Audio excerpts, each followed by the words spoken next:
Coming to you live from Buffalo, New York, in the Caveman Studios. It's Caveman's Corner with your host, Jeff. Captain Caveman! Dan. Today I have a really special guest with me.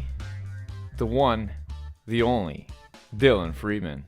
How's it going, Dylan? Oh, it's going good. Thank you for having me here. No problem. I mean, you joined the Army to get on here. I had to get you in here. I've been asking for years to get onto this, and you said I wasn't intelligent enough. So you joined the Army, and that made you smarter. Absolutely. So finally I became interesting enough to get on here. Finally in the Caveman's Corner. It feels right. Feels good. Now you came into the 50 Cent studio. I used to have this greatest studio in the world. We had 4 desks. Everything's set up. It was perfect. Now you're stuck in my house. I like this better. Yeah, I like this better. It feels right. It's like going to a dive bar. Yeah, now instead of a fancy one. now we're ready for Dylan Freedman. Now we're Dylan Freedman accessible. Yeah, absolutely. I dig it, man. I dig it. I'm happy to be here. Fired up, ready to go. Awesome. So what made you really jump into this and join the Army? Honestly, where I work right now, there's this place. Basically where I work, every year they have this ball drop. It's called the Brackton Ball Drop at New Year's Eve, and it's probably the most white trash ball drop I've ever been to inside of my life, and that's why I like going to it. And I get out of work every night, probably I'd say 5 minutes before, or right before, and then they drop the ball. And every year I'd hustle down to the front of the prison. I'd get out there and I'd try to rush over to see this ball drop, and I'd scream with everybody. We're all cheering and stuff. And I realized to myself, between the last 3 years, that those years passed by so freaking quick. Right? Like, it was all of a sudden, boom, it seemed like yesterday that I was at the last Brackton ball drop. Okay. I took a trip to Europe last year. Well, to start off with, before I, got into the work that I do right now, I was fighting, and I was working at a bar, and this guy came in one day, and he was from Ireland. Probably two of the most memorable experiences in my life had happened inside of a bar. Which sounds And they both led terrible. to kids that you don't know about. What's that? And they both led to kids you don't know Right. about. Kids that I don't know about. Oh gosh, hopefully not. That would suck. But God damn, you're jacked, dude. You got like a t-shirt on. I'm watching Dylan's arm. He's like rubbing his non-existent hair. I'm just a little balding there, but I'm just flexing for you. yeah. We were talking about doing this podcast naked before we started, and now Right. he's flexing. I don't know what we got going on here, Turn but I the like lights it. off and strip down. So, but this guy came in, and he was from Ireland, and I think he was he started telling me the story about how he used to build houses inside of Thailand, traveled the whole entire world, and I got saying that I wanted to go to Ireland someday, and he said, "Do it." And I said, "Well, I don't really have the money and stuff." At the time, I was living in a small one room of an old church that they converted into an artist like sanctuary or something. Because I was poor, right? You remember when I was fighting, I had nothing, right? In the back room, scraping for money, probably hopping from spot to spot, living inside of it. Because I wanted to be a fighter. Could have I made better money? Yeah, probably, right? But I was working part-time jobs so I could train full-time. And this guy goes to me, he goes, "Do it. Go to Ireland." I said, well, I don't know. I gave him all these excuses. He goes, "Listen." He said, "Children don't ask to be born." I said, "What does that mean?" He goes, "Children don't ask to be born. We've been raised our whole entire lives thinking that you got to have a family. You got to have kids. You got to have the big house. You got to have the nice car. You have to have the material goods, right?" And he goes, "It's all bullshit." I like that. And I dug it, right? And that's what got me thinking right off the bat. Maybe I don't have to have that normal job that everybody else has, right? I need to experience life. Well, this year, I've been working with the job that I have now for about 3 years and everything, 4 years, and I took a trip to Europe. You remember Jason Brown? Not really. He trained out. He was inside of the military, but he trained inside of out of Erie. And that's where I started doing jiu-jitsu out there pretty much. I'd probably know if I saw him. I'm not very good with names. Right. Jason traveled around. He was with, remember Sokoju and stuff? Yeah. Like Jason got Sokoju going and everything. Like he's had his hands in a lot of dudes, UFC dudes over in Europe, but he's traveled all around the world. So he never has a home base. Every time he helps these people, gets them going and everything, and then all of a sudden he moves to a new place, right? But he's had his hand in everybody and getting them going. He was a major part inside of the beginning of my career doing MMA. But I took a trip out there to go see him because he's stationed inside of Kaiserslautern this year. And we took a trip to, I went to Germany, traveled around Germany to the old castles, I went to Normandy, D-Day, and then I also went to Krakow, Auschwitz, inside of Poland, where I've had family members that probably most likely went through that camp and everything, because that's around the area that my bloodline came from. But I took this trip down to another bar story because when in Europe, right? Yeah. Right. What else is there to do there? You got to have some fun. And I took this trip down to. We went to La Pointe du Hoc, which was where the old bunkers were. It's kind of like Saving Private Ryan, where they had that scene with the bunkers where they're climbing up to get those guys. I don't know if that was the exact, but it was based upon that pretty much. It's where the Rangers raided originally in the D-Day invasion. We went to Omaha Beach, Utah Beach. And later on in the night, probably the most spiritual experience I've ever done inside of my life, honestly. I mean, inside of the U.S., what do we have? We have the Civil War, we have the Revolutionary War, but it doesn't go past, how long has the U.S. been around? 300-something years, right? Sure. Right. Yeah. Well, we got history there. But the Indians been here a long time, bro. It's a spiritual, it's a rite of passage, I think, for an American to go and take that trip, and I highly recommend it for anybody that was ever going to do it. Went to the American Cemetery, everything. But get to the point. Later on in that day, when we were going to crash for the night, we needed to find a bed and breakfast, and I ended up finding one right near Utah Beach, and we go inside of it, and it's this old dude, just looked like a rocker, right? Long hair down to his shoulders and stuff, probably from just total. He had this music note that was on his chest and stuff. Tattoo or like a no, necklace? Just a little necklace that was there. And I go, and it just kind of a prick, right? And I dug it right off the bat because I hate pleasantries, right? I went to Starbucks the other day, and this person leans through the window, and they go, "Hey, how you doing today?" And I just wanted to face palm them right back to the window because I hate that stuff. You're a grumpy person, man. I am a grumpy person. Why do we get along? I'm the nicest person I know, and you're like... I don't know, because you like abuse? I do like abuse. And you beat the shit out of me, so it works out well for us, I guess. So when I meet a person that's real, I dig them, right? I love that. I like the abuse of it. Maybe that's the reason I'm going into the military. I love the abuse of. I thought it was to get on here. I took it as a personal compliment that you did it to get on here. Yeah, it is. I want to be on this. This is good. Tell my life story. Yeah.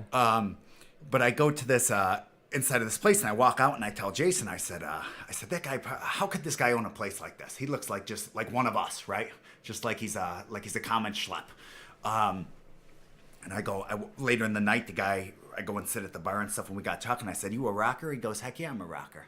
And he told me, he goes, "Heck yeah, I'm a rocker." He started telling me he lived inside of the U.S. for 7 years. He used to play with David Bowie, right? He played with all these people, and I thought, man, David Bowie is my guy, right? When David Bowie died, I was like in depression for 2 weeks, right? Love David Bowie. But we got in this whole conversation, and towards the end of the night, he told me, he said, I'm a cool dude. I was born a cool dude, lived a cool dude, and I'm going to die a cool dude, right? And that was like the ending factor for me. I said, what am I doing with my life right now, right? I love experiencing, I love traveling, I love living. I'm a fighter. I was born to swing a battle axe on a field someplace, right? I've been a fighter my whole entire life, right? This is the avenue that I need to go. I love that team atmosphere. I love that camaraderie. So I decided to myself, I want to be a cool dude, right? I want to live a cool dude, and I want to die a cool dude. When I lay my head down for the last time, I want to know that I experienced everything inside of life, right? And that's a big avenue for me going into the military. I feel like if I laid my head down for the last time and I didn't join the military, then it'd be a problem for me, right? I have regrets. Why the Army and not like the Air Force or the Marines? What made you choose the Army? I had family members that were... My great-grandfather fought in World War I for Canada. on my grandmother's side fought for Canada. He was actually taken out by mustard gas during the war. And actually, my great grandmother's first husband was during the World War I, and he was killed during World War I. My grandfather on my mother's side was he was in the Navy. Same with all his brothers were inside of the Navy. My grandfather on my father's side was inside of the Army, and I'm sure we go way the heck back from there too. I mean, on my mother's side, they've been here since the 1630s, I believe, or early 1700s. Don't fact check me. Gosh, if you had fact checkers on this. Don't worry, we won't. We're so low budget, we don't even have lights. I could just see it like popping up on the screen, right? Wrong. But the Army, for me, it's I don't know. I think there's much more room for advancement and opportunity inside of it compared to some of the other ones. It fits me. I like being out in the woods. So are you gonna go in as a private, or are you going in as a officer, or? No, I'd be going. I have some college experience. I'd be going in as E3. Oh, that's not too bad, I guess. Yeah, I'd be going in as that. I'd be going in as a nobody though, right? I'm a nobody in a nobody world. Just another soup sandwich asshole with an opinion. Yeah, that's gonna work out good for you in the Army. But I can't picture you in the armed forces. I kind of, when I look at you and I think about you, I think of you as almost an artist. Right. And you definitely have your own opinions. You're not quiet with your opinions. Right. I just, like, the armed forces don't seem like the right fit for you. It's kind of crazy. Sometimes you got to play the game. Let me tell you something. I've worked for the law for a good period of time now, for the government, right? Mm-hmm. For a chunk of time now, and they pay. Right. Yeah. They pay. That's a good reason to do it. It's a good reason, right? And I'm gun ho America. Right? That's true. You are really an American. When you think American, you think Eric Herbert, you think you. Right. You know, guys like that. Oh, thanks. I appreciate that. Yeah. I appreciate Balding that. I feel man. like that's a lie, but That's kind of a little. I'm just really. Eric Herbert's an American. Right. Yeah. But I do think of you as like an American, really. Right. You're just the old school, like, you seem like you're out of Iowa, kind of. Right. Like, just that old school mentality, like, bang, bang, bang, bang. Just a tough guy. Love and you have, like, smashing the artist side, too, you know? Right. And that's really, like, when I think American, I think of creative, tough people. And that's, that's you. Well, growing up, I think I told you this before. My father was a You may have told me, but you didn't tell our fans. I forgot I was on the Caveman's Corner for a second. My father was the D3 national champion for Ashland, Ohio. Ashland, Ohio is now switched over to Division II. But, I grew up with him, and he really pushed at a young age for me to have other hobbies. His big thing was, when wrestling's all said and done, what do you have? When fighting's done, when wrestling's all said and done, what do you have to have other hobbies? Because, our whole entire lives, from a young age, you start inside of Pee Wee wrestling, modified wrestling. You go all the way through that stuff, and then you're done, and that camaraderie, everything you've trained your whole entire life for, is no longer there. My whole goal inside of life was to be a college wrestling coach, right? That's what I wanted to do. And then all of a sudden you realize, gosh, this doesn't pay well. I did coach college and everything. This doesn't pay well. Thank God that he pushed me to play guitar, to get into filmmaking, to get into everything. I'm a Renaissance man, right? And I owe that to him. I really do. That's quite a bit different than when you post on Facebook. You're like, my dad didn't really teach me anything, but he really taught me how to wrestle. Right. Well, I remember... I'll tell a good story about how he's going to kill me when he listens to this. Don't worry, no one listens to this. I remember at a young age, he would be like, we'd be down inside of the basement, we'd be working. He was a fanatic for technique when it came to being on your feet, takedowns. Okay, and that's, I'd say, probably my biggest thing for helping people out is I'm a takedown guy. I'll be a takedown guy until the very end. I'm a grappler. I wouldn't call myself a striker. I can strike. I'm decent at striking, right? But sometimes I like taking more hits than I like striking. That doesn't really make you a good striker. Right. Thank you for that. You're welcome. But he, at a young age, I remember I learned how to wrestle in the field. There was a field next to our house, and I grew up on Lake Ontario, between Lake Ontario and the Rondequoit Bay. And there was like this grass field, and he used to bring me out. We didn't have a wrestling mat inside of the basement or anything. So he brought me out there, and I practiced my drop step on him. And I remember he had like a bunion on his foot, and I'd always smack it with my knee. So every single time I do it, he'd slap me across the head, and he'd go, "Do it again," right? Or he'd be like, do the technique again, do the technique again, do the technique again. And he was repetitious till it became muscle memory, till you couldn't even think about it. Like you didn't have to think about it. It just was so natural, right? And that's the place that you want to be inside of. But I remember, there was this kid when I was younger. Oh my gosh. There was this kid when I was younger, and the kid wanted to fight me and stuff. And I told my dad, this kid wants to fight me. We were out inside of the field. He goes, you ever been inside of a fight before? And I said, no, I've never been inside of a fight before. And he did like a cheap to me, a Mark Shaw like front kick. Yeah. And he kicked me. And then he starts like punching me in the stomach and throwing me around. He goes, this is what a fight's like. And I'm younger, and I'm like, Dad, stop it.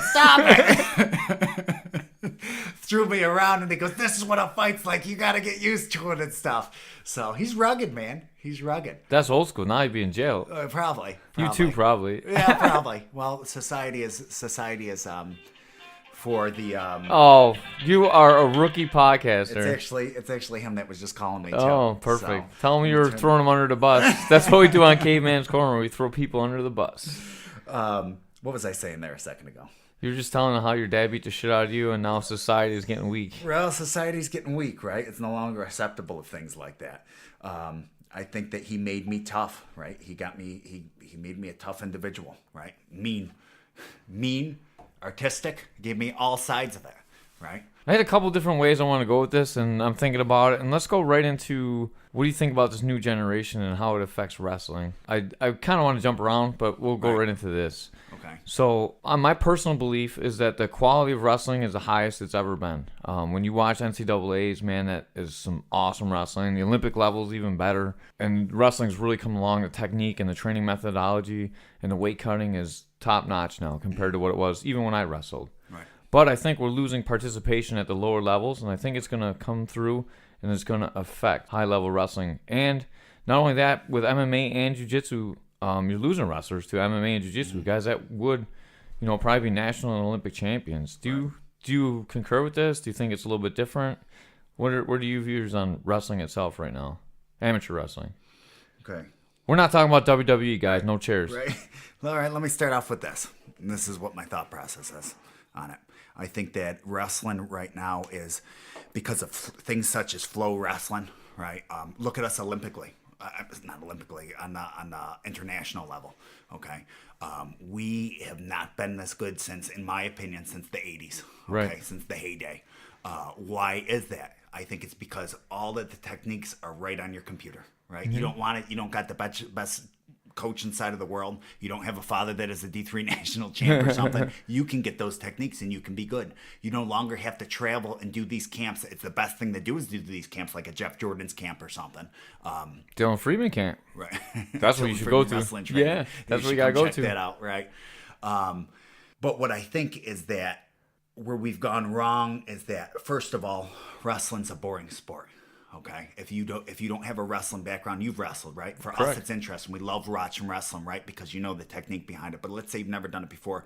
You come and you watch a 275-pound dudes, the two best dudes inside of the country, wrestling, right? It's slow. They're pounding on each other's head and stuff. It's boring to watch. It's not like basketball. It's not like football where it's quick, right? Where it's enjoyable to watch and everything. It's just you have to have a respect for the sport, okay?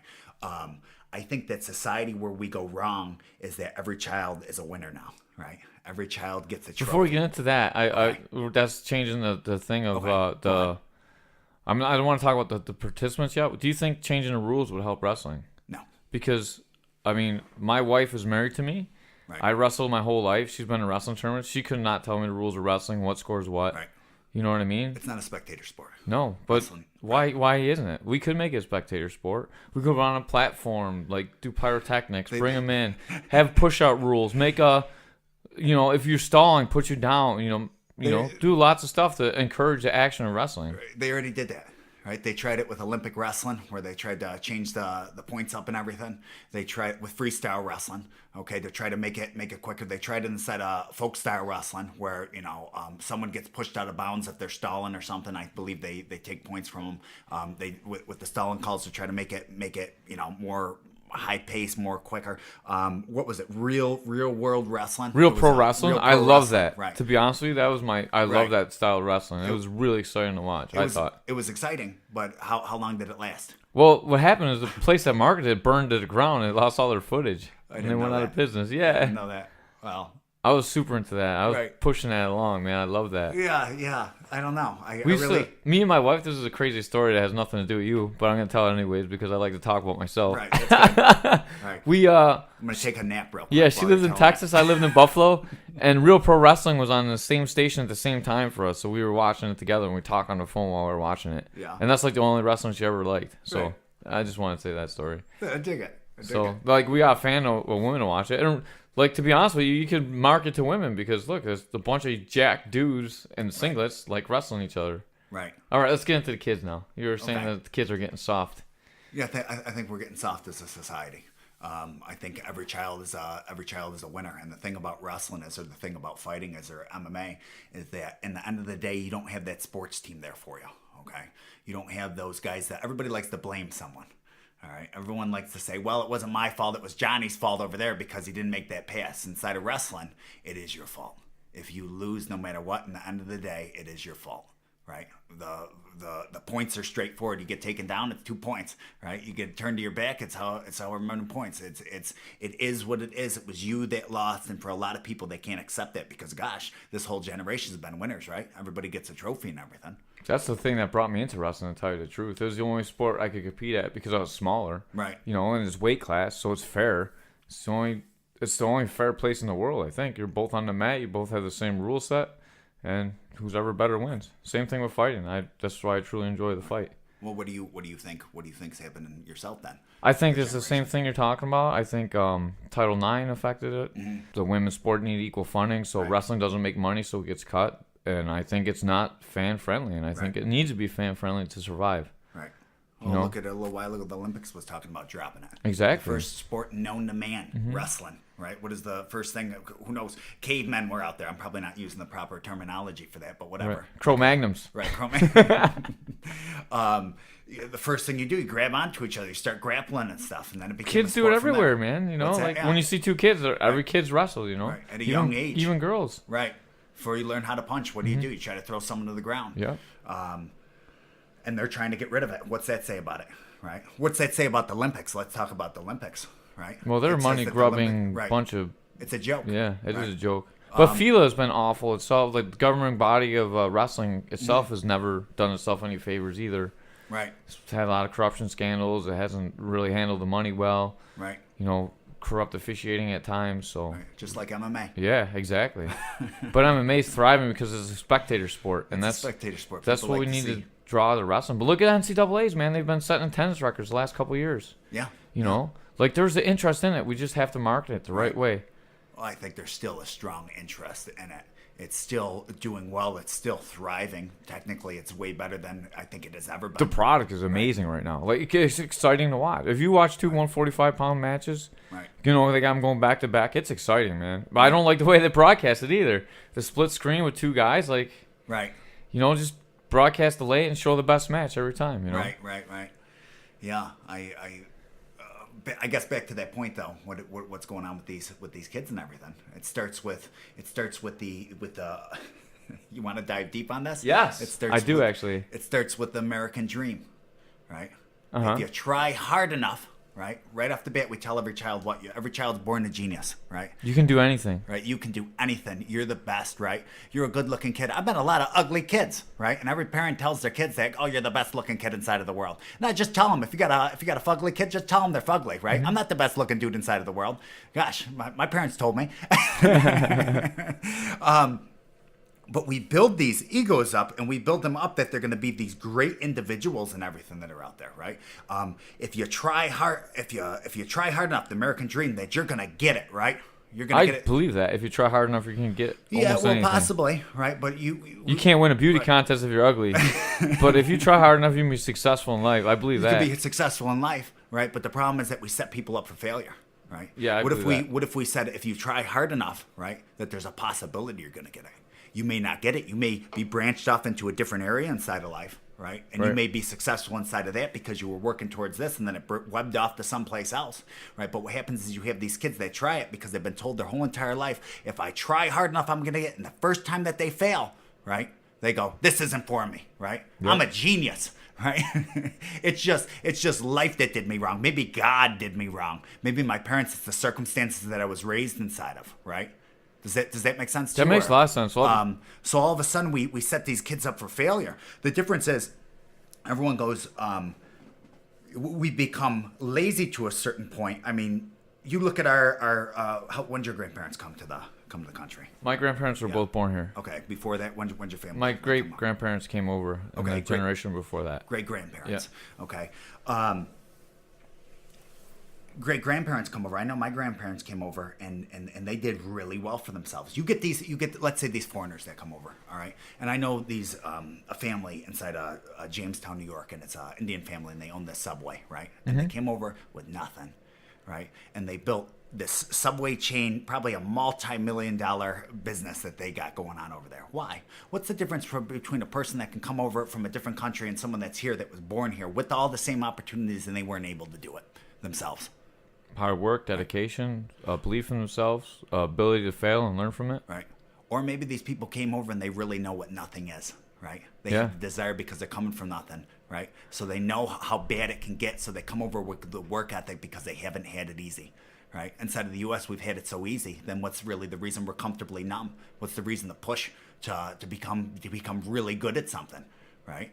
When I can be at home, you get a wrestler. When I can be at home playing video games, right? Right. Why would I work hard? I can be at home playing video games, eating my chips and stuff, right? Why would I be a fighter? Why would I be a wrestler, right? Technology, while it's so beneficial for helping us to create better technique for the people that are motivated, at the same time, it's detrimental because I can get my enjoyment inside of life, my camaraderie from being online with a headset, right? Talking to some kid over. Yeah, I've never met before. I don't know. And it's not terrible, but everything has to be done inside of moderation. Right. Do you play video games? No, I do not. I remember being a young kid having an Xbox and my dad coming inside of the room and being like, "You turn that Xbox off, you go downstairs and you work on your wrestling." So, I mean, honestly, do I like video games? Yeah, I think I like video games, but then I started and I don't like losing that much. And I was way behind The curve? the curve on it. I'd hop online, I'd be dead every time. I'd get respawned. What is that, Medal of Honor or something? I'd get Call of Duty? Call of Duty, Yeah. respawn, and boom, dead right off the bat. Are you kidding me? Breaking controllers? Right. Oh, man. I started back in Nintendo and Atari days. I'm old. You know what the best video game of all time was? Paperboy. What? Paperboy. No, I don't know. I'm I just don't joking. even know. GoldenEye. GoldenEye? Was that Nintendo 64 with Yeah, the yeah, James yeah. Bond one where you could switch all those games over? It was the only, you know what I love about Nintendo 64? You could fix it by blowing into it. Shh, shh, and no one could do it right. You know what I mean? Like you'd pass it off and someone would be like, no, you're not doing it right. And you pass it off to your friends. So I don't know why I said that, but That was kind of funny. You just like to blow on things. So going back to the kids, you think that's really our generation's fault then? Because we're the generation that's raising these kids. each generation gets softer and softer, right? Every generation gets softer and softer. Why? Because we've had it soft inside of this country for a while. You know, every I mean, when was our last real hard generation? The World War II generation, right? And Maybe then after Vietnam. that- what? Maybe Vietnam. Vietnam, right? But you also had a lot of hippies that were back home that were That's true. that were pushing a completely opposite agenda, right? The failures of our society right now are the failures of that generation. Okay, we are the direct onslaught of what's happening and what went wrong right there.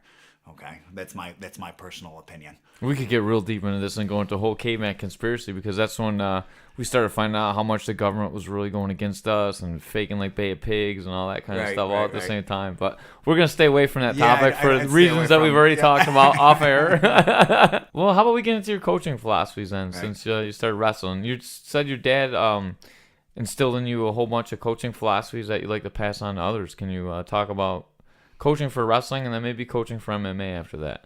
Okay, like what exactly? Kind of give me Like when you have someone in the room, what do you tell them when they're first starting, and what do you tell the high-level competitors?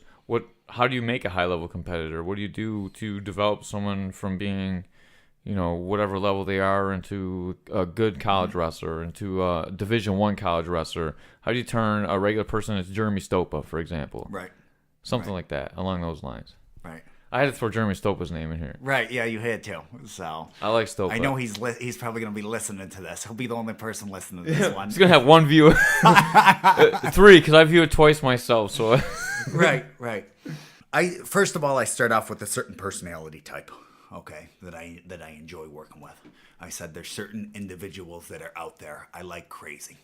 All right. I like the dude that was meant to be on that battlefield, right? And they come to me that was meant to be on a battlefield swinging an axe somewhere.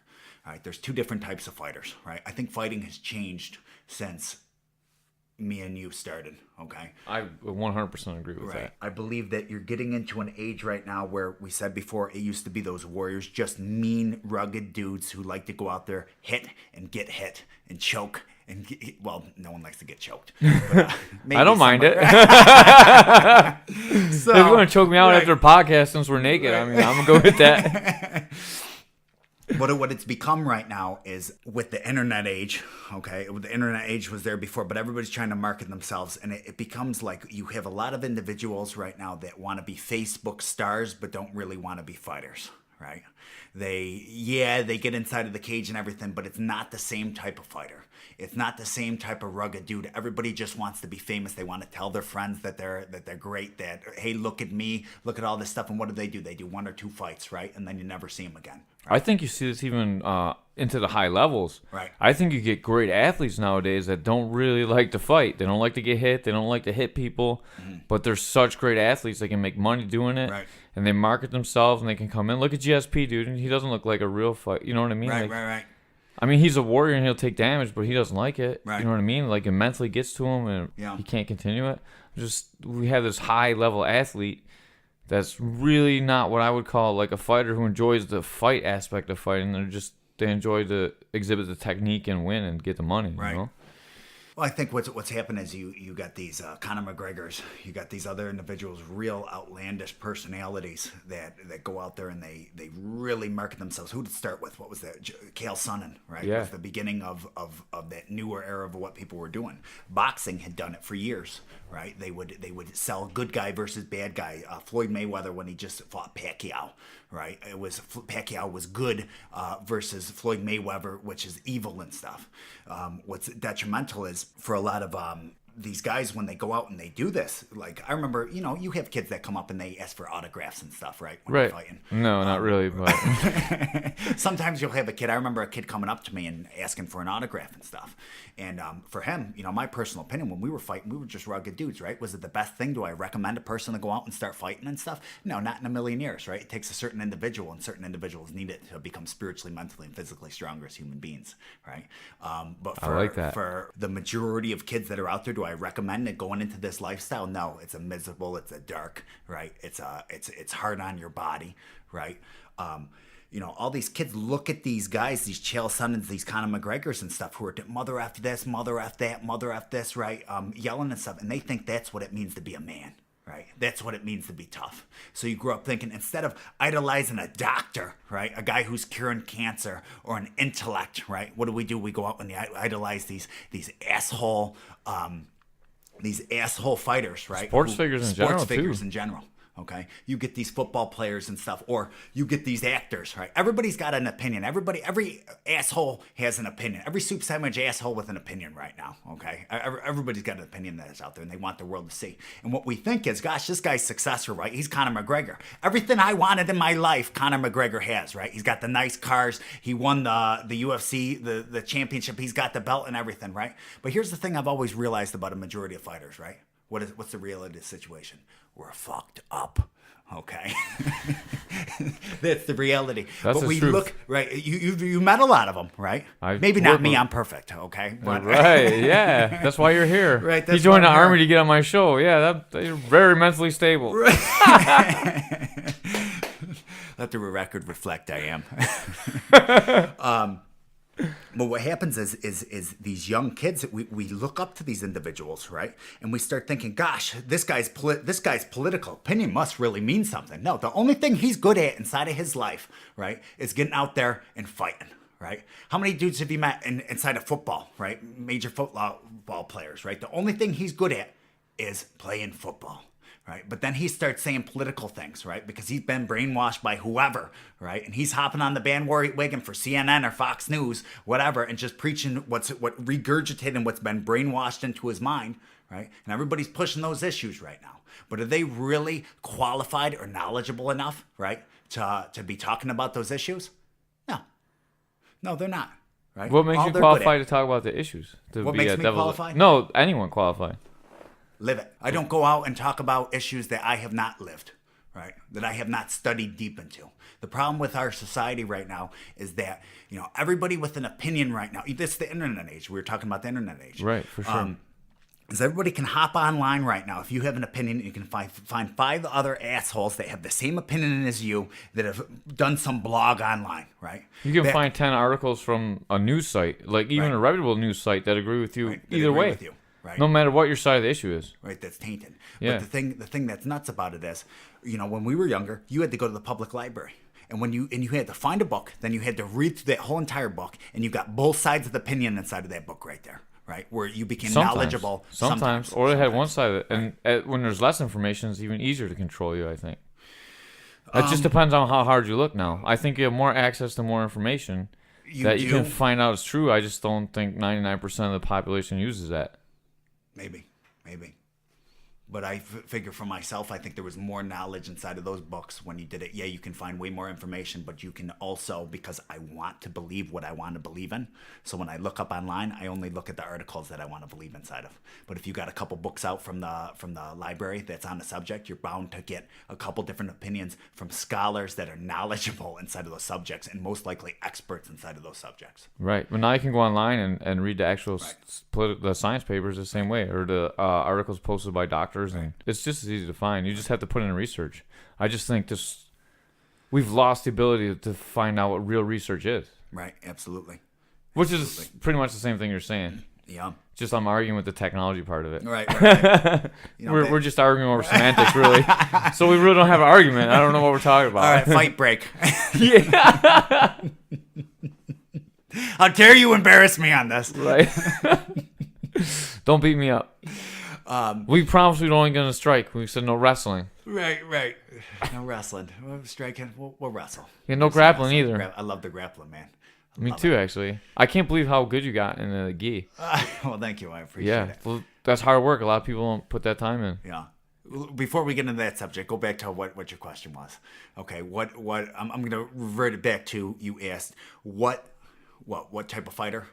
What's my philosophy? Yeah, what's your philosophy in teaching fighters and turning? I like a certain type of fighter. Let's say a Jeremy Stoper or something. All right, I like crazy. I like a dude that comes out and they just would swing that battle axe on a field. All right, I'm not interested in soft. I'm not interested in the dude that comes out and wants to be Facebook famous. Okay, for me, fighting was about originally. It was a spiritual journey that brought me from a place that I was at to the place that I'm at right now. Okay. It made me, like I said, spiritually, mentally, and physically better as a human being. All right. Let's say you get a kid that's angry. I get a lot of dudes that are angry that come into my room. Okay. That come into the gym. Most of the time, why would you step inside of a cage if you weren't an angry individual in the first place? I think it's changing now because everybody wants to be famous. They want to be that tough guy. Right. But I don't work with those dudes. When they come through my door and they want to play that game, I tell them right off the bat, listen, if that's what you're into, you're better off just going someplace else. All right. What happens is I get those. I work with a lot of dudes that have PTSD, right? A lot of guys that were over in Afghanistan, that were over inside of Iraq, right? That were over inside of the war and stuff. And a lot of times they come and they find a safe home. They find a place. And these guys are fighters, right? They're a little bit crazy. They got problems going on inside of them. And they come to me and I give them a safe atmosphere, right? Where they can let that aggression out, right? Legally. And I like working with those type of dudes. I like working with kids that, had, when they were younger, I don't know, they had... I get individuals that had fathers that left and stuff or whatever, and they need to let that aggression out in some type of area, and fighting is a great place for that to happen, right? So I'm not saying that's Stopa or anything. I'm just saying I like that personality. He has a personality where he comes in and he wants to he's a fighter. He wants to bang it out, right? I've had a couple kids like that in this past year. I got one real tough kid that's inside of the room, Nate Vasquez, right now. And legitimately, if the kid stays healthy, injury free, and stuff like that, it's the first individual that I've had that I think could be, besides Joe Goyat, right, who we used to train back and forth with. Yeah, dude, he was a monster. We can dive back and forth. And that if Joe was still training and everything like that, he would be in the UFC right now. I believe that too. I completely guarantee with that. And the sad thing about the area that I'm inside of is that, we live in unless you have a state job, okay, you work for the school system or inside of a factory, right? You ain't doing well for yourself inside of the area. We live in an area where all the work has left, so I can't pull the same amount of dudes that I got to go out and recruit guys that come into the room, right? Me and Josh Roth, all right, who is legitimately the toughest human being I've ever met inside of my life. Dude, he's amazing. Right. I'll talk more about him later if you want to jump into that. I do. I still want to get him on this podcast eventually too. Right. He will. Most people think that Josh Roth is. I always I remember Stopa came up to me one day, a bunch of people like Joe Goyat and stuff, and they go, "Does Josh dislike me or something?" Like everyone always says it. It's just Josh. Is Josh an asshole? Right. And I go, no, he's not an asshole. I said he's an introvert. He's an extreme introvert. The guy played for the Buffalo Bills, right? But he's the most humble dude I've ever met inside of my life. I'm actually in a Facebook group with him, Invoking the Muse, and he writes about books he reads and stuff too, man. Like, I love that. Yeah. Extreme so introvert. Intelligent. Not extreme introvert, but an extreme intellect. Yeah. Right? I agree. 100%. I mean, I've had some of the deepest philosophical conversations with that guy that freaking blow my mind, right? But we can dive into him later a little bit. But, I'd say one last thing on him. I've traveled the country doing jiu-jitsu now since I stopped fighting and everything. I've traveled the country doing jiu-jitsu, and I still have not come across a dude that's as tough as him when it comes to jiu-jitsu. I strongly believe he blows everybody out of the water. And that's not being cocky. It just is what it is. He's something else. I've trained with him. I know exactly what you're saying. You should try and kickbox with him. I once saw him kick a dude, right? It was this new kid that came in the gym. The kid been fighting for years. Kick him, and the kid somersaulted. Like completely, his legs wiped out from underneath him, and then freaking landed on his head. First time I came, I transferred. I used to train at one gym, and I came over to Josh Roth. I remember we hopped inside of the gym, and he comes up and he goes, we were sparring, and I remember he just rocked me, like punched me. And the same day, Mark Shaw, we both have had dive into that a little bit. Yeah. What was I getting at there? I don't know. You're talking about how tough Josh Roth was. Right. That's Josh what you're Roth, saying. but the type of fighters that I want I want a certain individual that comes out there that's not there for just to be famous, right? Facebook famous. All right, so we got this warrior. How do you turn him into a champion? How do you turn him into a champion? Systematic, repetitious muscle memory learning. Okay, that's the reality of the situation. I think certain gyms, when they train an individual, and everything I know about MMA, I've learned from Josh Roth. Okay, all my techniques, Josh Roth and Mark Shaw, have come from them. Everything I know about jiu-jitsu has come from Josh Roth. All right, and I'm good at jiu-jitsu. All right, that's probably the best thing that I'm at right now. Best thing that I still think you're a better wrestler than this guy. I'm just saying. Just saying. Jiu-jitsu and wrestling are the same thing. Yeah, right? Grappler. You could say grappler. Grappler. And then it's the same thing. It's the same thing. Just covers different. everything. We like to get to judo. Oh, judo's this, whatever. Grappling's grappling, no matter what it is. They just got different rule sets. They all play into each other. Right, I agree with that too. How do we create at Kinetics a tough fighter? And we've had tough fighters. You got a lot of tough fighters. Everyone that comes out of your camp is pretty much tough as nails. Right. Everybody has been title contenders. Right. Every single dude has won titles, has been title contenders and stuff like that.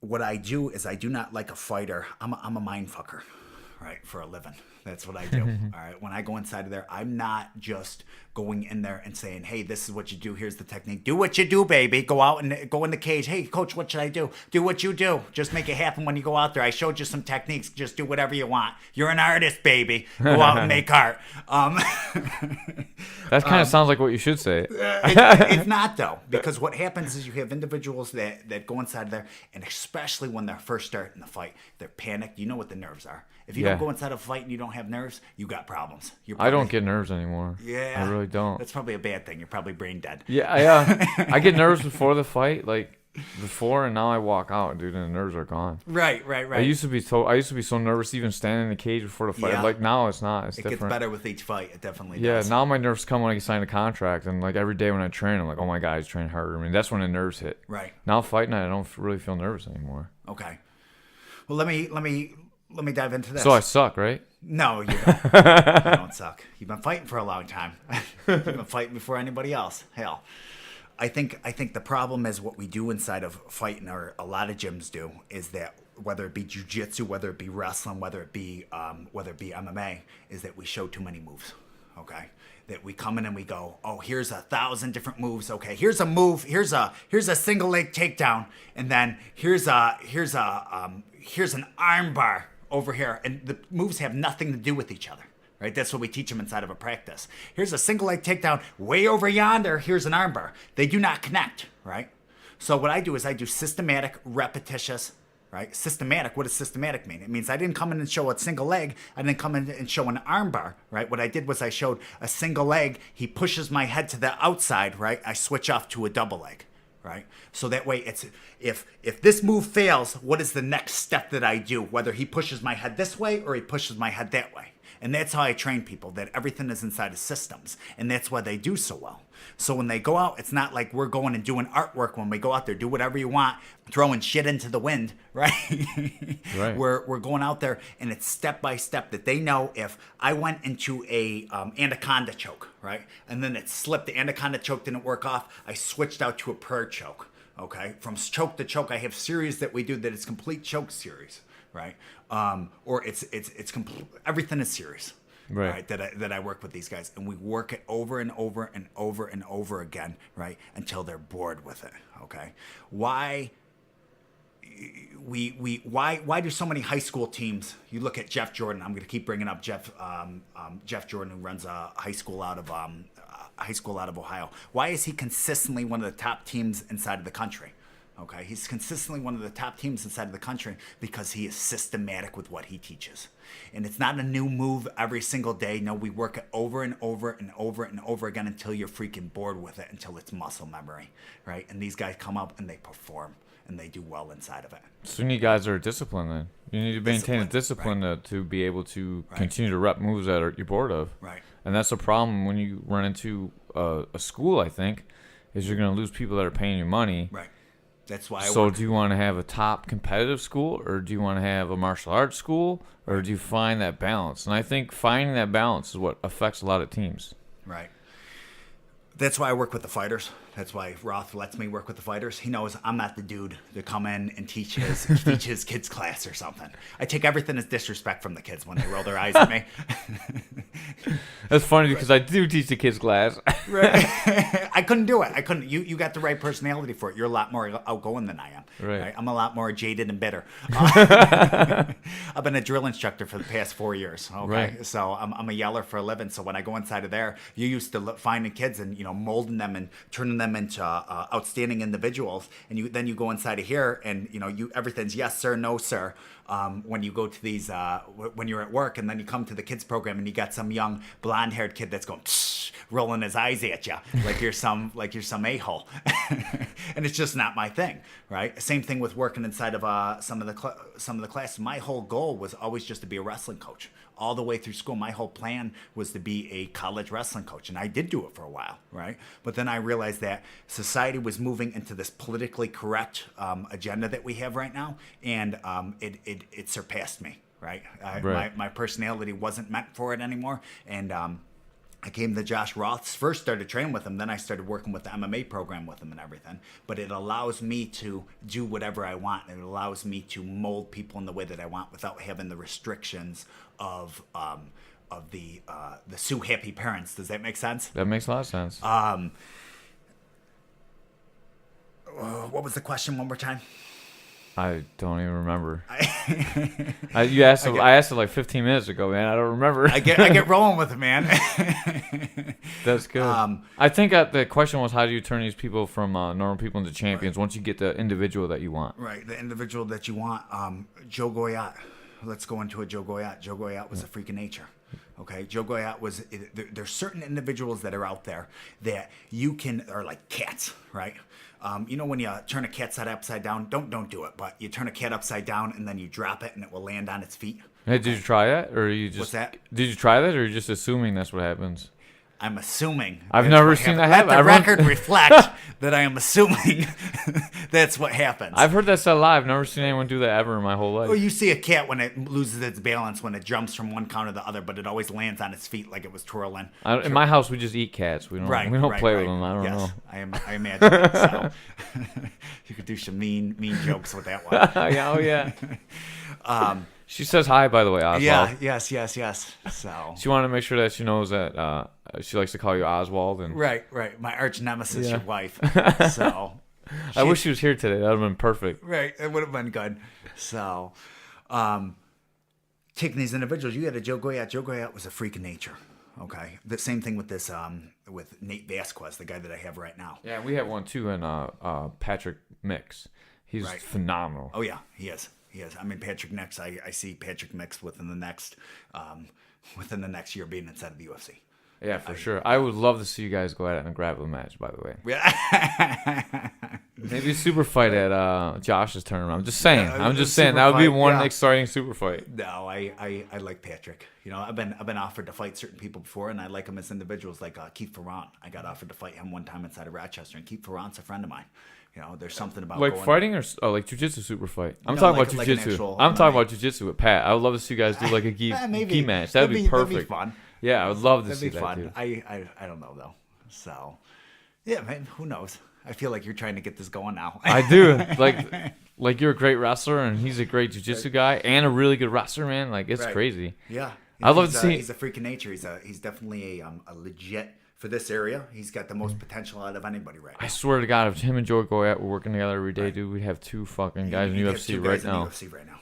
Honestly, I was just talking to Joe Goyat the other day. He's actually he's Sheriff, right? He's a sheriff. Yeah. And, I see his wife's Snapchats every now and Yeah, then. yeah, he's a sheriff down in. You wouldn't believe me and Joe Goyat used to live inside of oh my gosh, this crap apartment together. Oh, I thought you were gonna say Phil and Cindy's. That is the place. Let me do a shout out to Phil and Cindy's. I legitimately eat there every single day. So I came out there and Dylan's like, "You gotta eat here, dude." Right. And now every time I go there, I eat there. it was the It greatest. was though, it was right? awesome. That diner is amazing. It's right next to Kinetics. Right. So when you go to Jamestown to hang out and go train with Josh or Cameron Lionheart, Yeah. it's awesome. Absolutely. Absolutely. It is the spot. I will bring you there. Jay So, Wadsworth, who's gonna not stop talking the whole time you're there, selling his DVD. But the 0%. Yeah. The 0% super fight Wadsworth. Love ya. and Phil and Cindy's is right next door, and it's definitely worth your time to stop in. Right. You have individuals like Joe Goyat. You get two types of fighters. Okay. You have one individual, like a guy that could work as hard as he wants. You have two individuals. Okay. One that's the cat that you drop upside down and they land on their feet. All right. The other that works just as hard as the cat. Right. Now the other that works, let's say the cat and the individual that works just as hard as the cat, right, are training the exact same amount as each other. Exact same amount. Who's gonna win when they go against each other? The cat's gonna win if they're The training cat's the gonna same win every because he has time. that natural ability, and it's a sad thing that leads back to if you try hard enough, you're gonna get it right. You gotta triple outwork him. You gotta work 3 times harder to beat You that guy. gotta triple outwork him, but sometimes Or it's you just, gotta find something to beat him. You gotta outplan him. I Maybe. mean, it happens all the time. Yeah, it Some does. guys you can't beat. Some guys they're tearing out disparities Right. too much. But you can outwork that guy because sometimes you get soft. Yeah. And that's what it all comes back to wrestling. That's what wrestling gave me. Not only does it give me like some people can't beat, but you gotta come up with a way to do it. And Right. if you can't come up with a way to do it, you gotta get around it. Maybe you learn how to go up a weight class or down a weight class to avoid that guy you can't beat. Right. And that's problem solving, and that's something that's missing, I think, in today's society as well. Look at the D1 finals. Look at the D1 tournament. The 10 guys every year at the end of the tournament. What is the difference between all those 10 guys? Not little bit much. of luck, not a little bit, but A slip, in the end, maybe. It's a slip, or it's just that little bit more of natural ability. They're all the same. They've been working as hard as each other. It's just that guy that's a freak of nature that's out there, right? Joe Goyette was one of those individuals that came in, and he was a freak of nature, right? He could have made it just because he a natural ability. But when you taught him the systems and you taught him everything that was out there, he would have been freaking in the UFC right now. I guarantee it. If he was stuck with that sport. Amazing learner too. Like you show him something like twice, he's got it. It made sense to him. Perfect. It made sense to him. Yeah, Pat's the same way. For a guy that with his body size, I've never felt anybody with more top pressure. For a 140 something pound dude. It's nice to get those individuals, but a majority of the time you don't get those individuals, right? So that freak of nature, you could give them, a few months of training, then get them inside of the cage, right? But for everybody else, you need a year or two before you get inside of that cage. There's certain people that are out there that never let them get in the cage, right? Maybe eventually because they put the time in and they really, really want it. But how many dudes have you had come through the door where you go to yourself, man, I don't know if this one's for you, right? I don't feel safe because what do? We deal with a very dangerous sport, do we not? Right, they have life-changing effects if you are not. You could die in prepared. there, and that's no joke. Right. But at the amateur level, they stop it really quick. Right. I think it's a lot safer. Yeah, but I think you should be. Those first 2 fights now in New York, where you have to wear the shin guards and no ground and pound, I like that. I do. It gives people a chance to fight that wouldn't get a chance to fight. I think, and I like that to stop the fights quick, especially in those fights. I don't know. I've seen some bad stoppages. They haven't. I think that when we were fighting, I know when I was fighting amateur, that they would let some fights definitely go way too far. Okay. But back in the day when I was fighting amateur, there weren't any rules, so they let it go until you threw in a towel. Eye gouging and ear ripping. Yeah, groin strikes, hair pulling is all good. Yeah, man. Holy crap. So, yeah. No weight classes. That was something. That was the real deal. It was the real deal. It was real then. Yeah. Right? I don't know if it's as real as it used to be. No, it's still a tough sport and everything, but it's what was it originally designed to do? It was designed to call out, right, with the Gracie Combatives. Not Gracie Combatives. What was it? The Gracie Jiu-Jitsu. Yeah. Gracie Jiu-Jitsu. It was designed originally to call these individuals out, right, who were fronting, right. You want to dive into that subject a little bit? Sure, jump in. Okay, You're leading the show. I apologize. No, it's all right. I like it. We're almost at an hour in. Right, really? Could you pause 1 second? Yeah, you got pee? Yeah. You got to keep peeing. I got to do. Dylan pee 4 times so we wouldn't have to pee. We're not even an hour in, he's got to pee. He doesn't have Joe Rogan bladder yet. No, right. I don't. We're going to pause it right now. All right, we're back. Dylan Freedman peed again like a pregnant lady, I guess. I don't know. Small bladder. All right, do you remember what we were talking about? Yeah, we were talking about, what was it, the Gracie Challenge? And about how the beautiful thing about MMA is that we are in the Renaissance era of martial arts right now. Would you agree? I agree 100%. Right. I mean, the original UFC was probably the biggest point, but now it's become like MMA is its own art. Right. You know, now there's not separate arts anymore. So, I mean, depending on what you say about Renaissance, maybe the first 10 UFCs might be a bigger renaissance, but now it's like it's mainstream sport. So I guess it's terminology again. Well, I think when we first started fighting, it was individuals. You were a wrestler, okay? You were a jiu-jitsu guy. You did karate. I've never seen a dude with kung fu.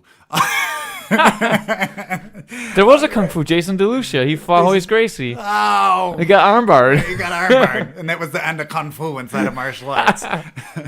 The praying mantis. There was a praying mantis guy too that showed him, but I think he got beat up in the prelims. They never showed him on the pay-per-view. He never made it to the cage. So he was still doing chi power. What do they call that? Man, the Black Dragons in MMA. Solomon Renfro, he's a kung fu guy. All right, some individuals. Okay, you get some random individuals that make it through the. He also wrestled for a long time. Right. You know, I talk about the subject I talked about earlier. I don't like talking about stuff that I'm not knowledgeable inside of. Right, that I don't have some type of experience in. I started off as a young age doing praying mantis kung fu. My father was doing it. It was everybody when we were growing up, everybody kung fu, right? All the kung fu movies. That's what it meant to be a badass, right? Is that how he knew how to teep kick you when you were like 4? I think so. I think that's right. When I shoved my face in the dirt. What do they call that? Hit drunken monkey. Boom. So I started off inside of kung fu. He was more into it than I was. Then I got into wrestling. From there, we went into Muay Thai and jiu-jitsu, and wrestling my whole entire life. You didn't do any karate? I did. Yeah, I did karate. I started off at a karate gym when I first started fighting after college was done. College came to an end, and I said to myself, man, I lost this camaraderie. I lost all these things. What am I going to do with myself now? And I started off at this karate gym that was out of Jamestown, and we did not see eye to eye at the end of the day. I won probably my first 4 or 5 fights with the guy, and then you lost your 5th fight, and then he didn't want anything to do with you anymore. Right? So karate fights or MMA fights? No, MMA fights. Cool. Yeah, I started off with him, and then I transferred over to Kinetics Combat Sports.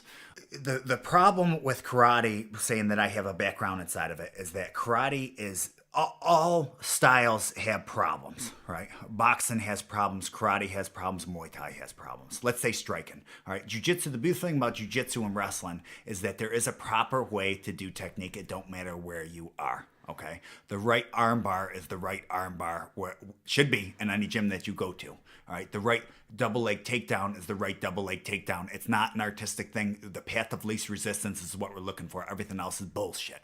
Right. The thing with striking arts is that you have so many different ones: American boxing, kung fu, karate, American kickboxing. Right. Penstock's a lot. I don't even know what that is. It's an Indonesian style. Okay, Indonesia, and what's that one? The Capoeira. Brazilian one. Capoeira. Capoeira. Yeah. Capoeira. What happens is you have all these different styles, and every single style says that my style is the best. My style is the best, right? And the truth, the real situation is none of the styles are perfect when it comes to striking. The problem that's detrimental when it comes to kung fu, I remember when they started with karate, when he started having us fight, we would stand with one hand down to their side like I was Bruce Lee or something, and then one blocking my jaw, right? And my buddy Jason Brown that I went originally was like the first dude that I really started training a different type of style of striking with. He said, dude, you got to keep your hands out. I said, this is how I train, man. I'm the best with it until you get rocked, right? So then I went to keeping my hands up after that. The problem with karate, why it's detrimental, I do not believe in kids starting off inside of the sport of karate. I really am anti-karate because it teaches them bad habits right off the bat. We teach them a fancy kick before you learn how to do a chop kick, right? You teach them how to stand with their hands down before you teach them how to stand with their hands up. You look at a Conor McGregor, let's talk about, okay? Conor McGregor goes out and he does fancy stuff, but what did Conor McGregor learn how to fight inside of originally? I would say boxing ring. Boxing. Right? A boxing, keeping his hands up. And he became so good with keeping his hands up, then he started playing with keeping his hands down. But he knows, when he gets rocked, right, that he can go back to keeping those hands right back up inside of the air. The difference with these karate kids, when they start off in karate right off the bat, you learn how to do with your hands down, then you get cornered or something. What happens? You don't know to go any place else than being a runner and a kicker, okay? So what happens too inside of karate is based off of the point fighting style, okay, where you get some young kid and he goes in and he does like a overhand, what do they call that? Where you do that overhand slap or whatever it is, and you tap him on the top of the head with no contact, and you go, oh, I'm a real badass, right? You walk away, oh, you see that, Mom? Right? And then they give everyone a trophy, even the kid you beat. Right. Everybody. That's the society we're in. So what happens is I had we put on this kickboxing promotion originally with this gym that I was at, and we started Joe Goyat started this kickboxing promotion for this guy. Did you guys fight each other? No, we did, yeah. We were sparring with partners with each other. It was really, when we started off, Joe was fighting before I was, and he got me into fighting. I remember when he first told me, when we were wrestling in college together, he said, hey, come and do it. And I said, nah, that don't fit me, because I was anti-fighting, because I thought it was stealing wrestlers from the sport of wrestling. Which it is. Right, it is. Yeah, it is to a certain point. But back to karate. They're doing these things, and then they walk away like they're some type of badasses. So we started this kickboxing promotion, and he had all these black belts that were inside of the ring, and these guys have been training their whole entire lives. And you're thinking, man, this is a black belt. We've been raised our whole lives. The guy's a black belt, right? Oh, he must be a badass. And what happened was these guys went out and they were getting knocked out by dudes that have been fighting for 2 years left and right. And you're going to yourself, man, that's all you do is striking. Your whole life has been inside of striking. How you getting knocked out by that? They're inside of the cage getting cornered, and they're coming out with a backhand, right, on somebody. Yeah. That does nothing. There's no power behind it, right? Just rugged dudes coming out. Some dude smoking a cigarette, then gets inside of the ring and beats the living crap out of this dude. Well, some badass right there.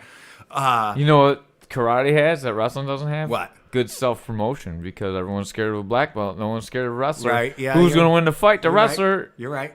Self-promotion wrestling, baby. Right. Okay. Grow the sport. Right.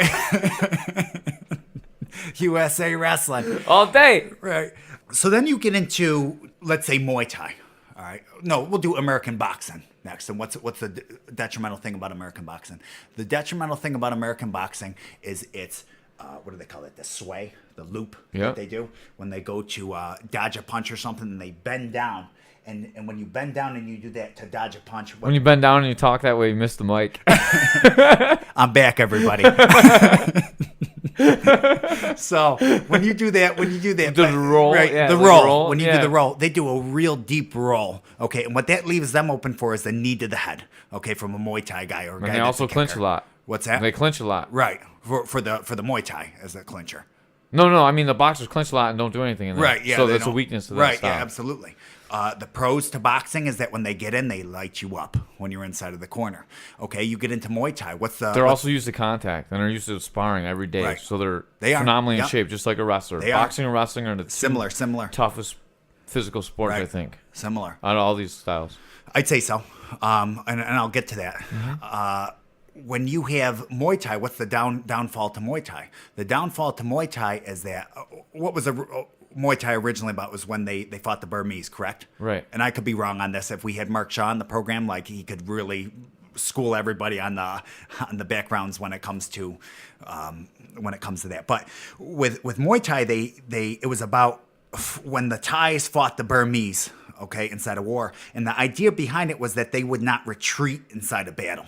Okay, so when they get inside of it, it's spiritual, it's religious, it's about not retreating, it's about being a tough dude. So when Muay Thai guys fight each other, they don't back up. A majority of the time, it's a weakness to keep backing up. Well, inside of MMA, you don't back up. What's going to happen? Or you don't cut out, right? You don't cut the corner. What's going to happen to you? You can get taken down. You're going to get taken down, or you're going to get knocked out because you can't just take punches. You see that in Thai though. Those guys, they take beatings, man. It's brutal. But how short are their careers? I don't know. They get 200 fights. That's a lot of fights, man. Okay. That's a long career. It's just over a short period of time. They're also tiny people. Yeah. Little weenies. Right. So that's the downfall. That's the downfall when it comes to Muay Thai. Okay, what's the downfall when it comes to wrestling? All right, and I love to talk about wrestling because wrestling's probably my true love and everything. But it bothers me at the same time because how many wrestlers do you see that walk around like they're Billy Badass?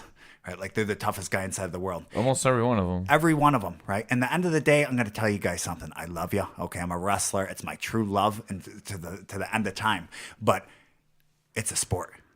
Okay, compared to jiu-jitsu, compared to these other ones, it's a sport. All right. Is it great when it's mixed with other things? This is a great fundamental. Great fundamentals. What do I recommend for any kid at a young age to do if you want to be a fighter eventually? American boxing to start off with, wrestling, and jiu-jitsu.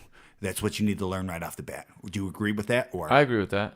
Okay, because it's got the fundamentals. Then you can branch off into doing kicks, doing all other things. But you have the wrestlers that are out there, and they have this level of cockiness. Like I seen some 40-year-old dude that looks like he hasn't stepped on the mat in 40 years, and he goes back like he was still thinking he's in high school or something, and looking at me like staring me down like he wants to fight or something. All right.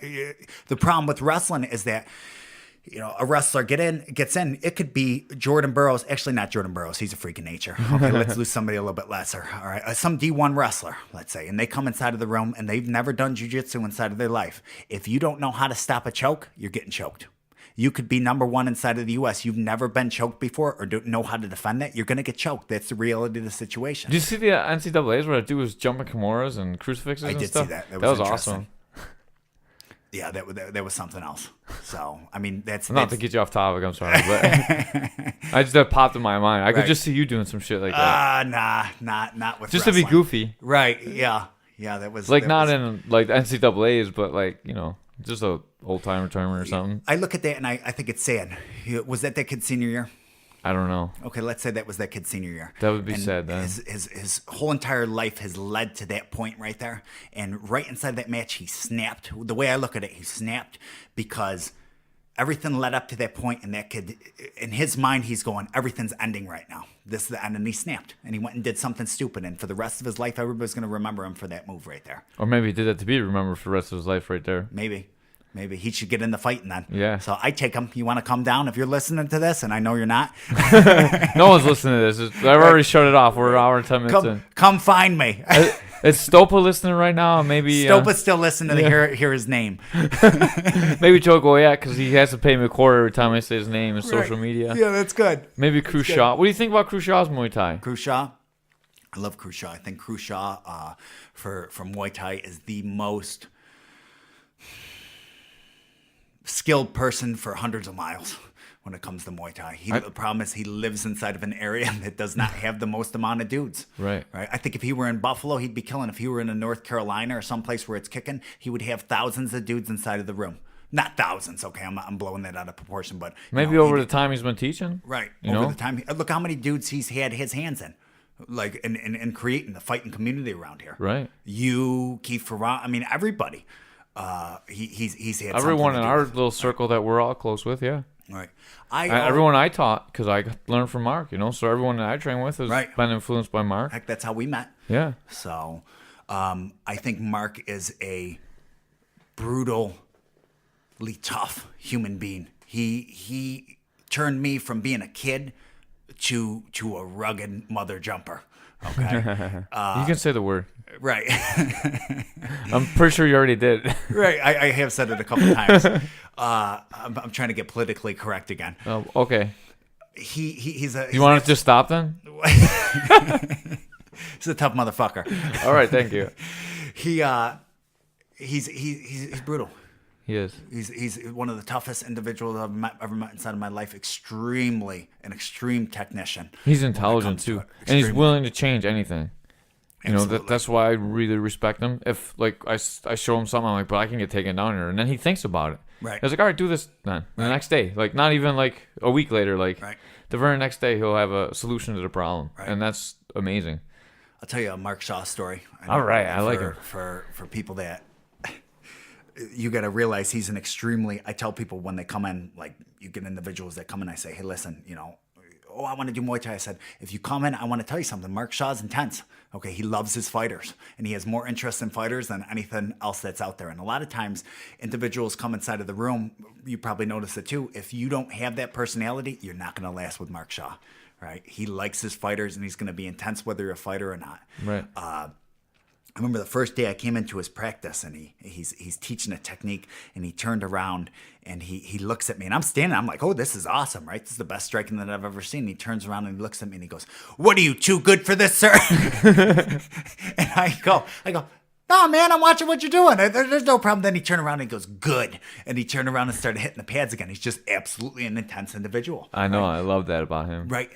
And you either love it or you hate it, right? And the people that stuck around with him, all the fighters, we loved it, right? Because he would sell it to you. And you know what the best thing about me with Mark Shaw is? I really feel like my generation of fighters, me and Keith and some of the other guys that were around then, Right. We got Crew Mark when he first came back to coaching. Yeah. So we got a different version of him. We got the real him, like Yeah, where I he's know. not that tough pants guy. Yeah. And he was like hanging out and he was having a good time getting back into it. So we got so close with him, man. Right. It's different now. He makes more space between the students now than he used to. Right. Just because he has to. There's so many people. I know the toll it takes on me, like going around, you know, for every one of us, he'd go to a fight anywhere if we asked him to, you know. Like if it's 300 miles away, he'd drive there and put his personal life on the side. And he's done that for me, and he's done it for Keith. I'm sure he's probably done it for you. Always done huge for me. Between him and Mark Shaw, between Mark Shaw and Josh Roth have absolutely, and Ron Powers. You know Ron Powers, Yeah. do you? Uh-huh. Yeah. Ron Powers, phenomenal purple belt. So inside of Brazilian Jiu-Jitsu. Yeah, I mean, that's what I can say about him. He's a freak of nature, and he's a phenomenal coach. And I hope he does it till the day he dies, because fighters need dudes like that. And it's awesome because he brings so much respect into the sport, too. And that's really absolutely. another He great teaches thing. the morals of the sport. Although he did get me in trouble with my wife one day when we trained on Mother's Day for like 5 hours. Oh, yeah? Yeah. I'm sure I got him in trouble, too, but it's all right. Right. Yeah, absolutely. Yeah. Okay. You know what Mark did do? He introduced me to Cameron Lionheart. Do you know that fella?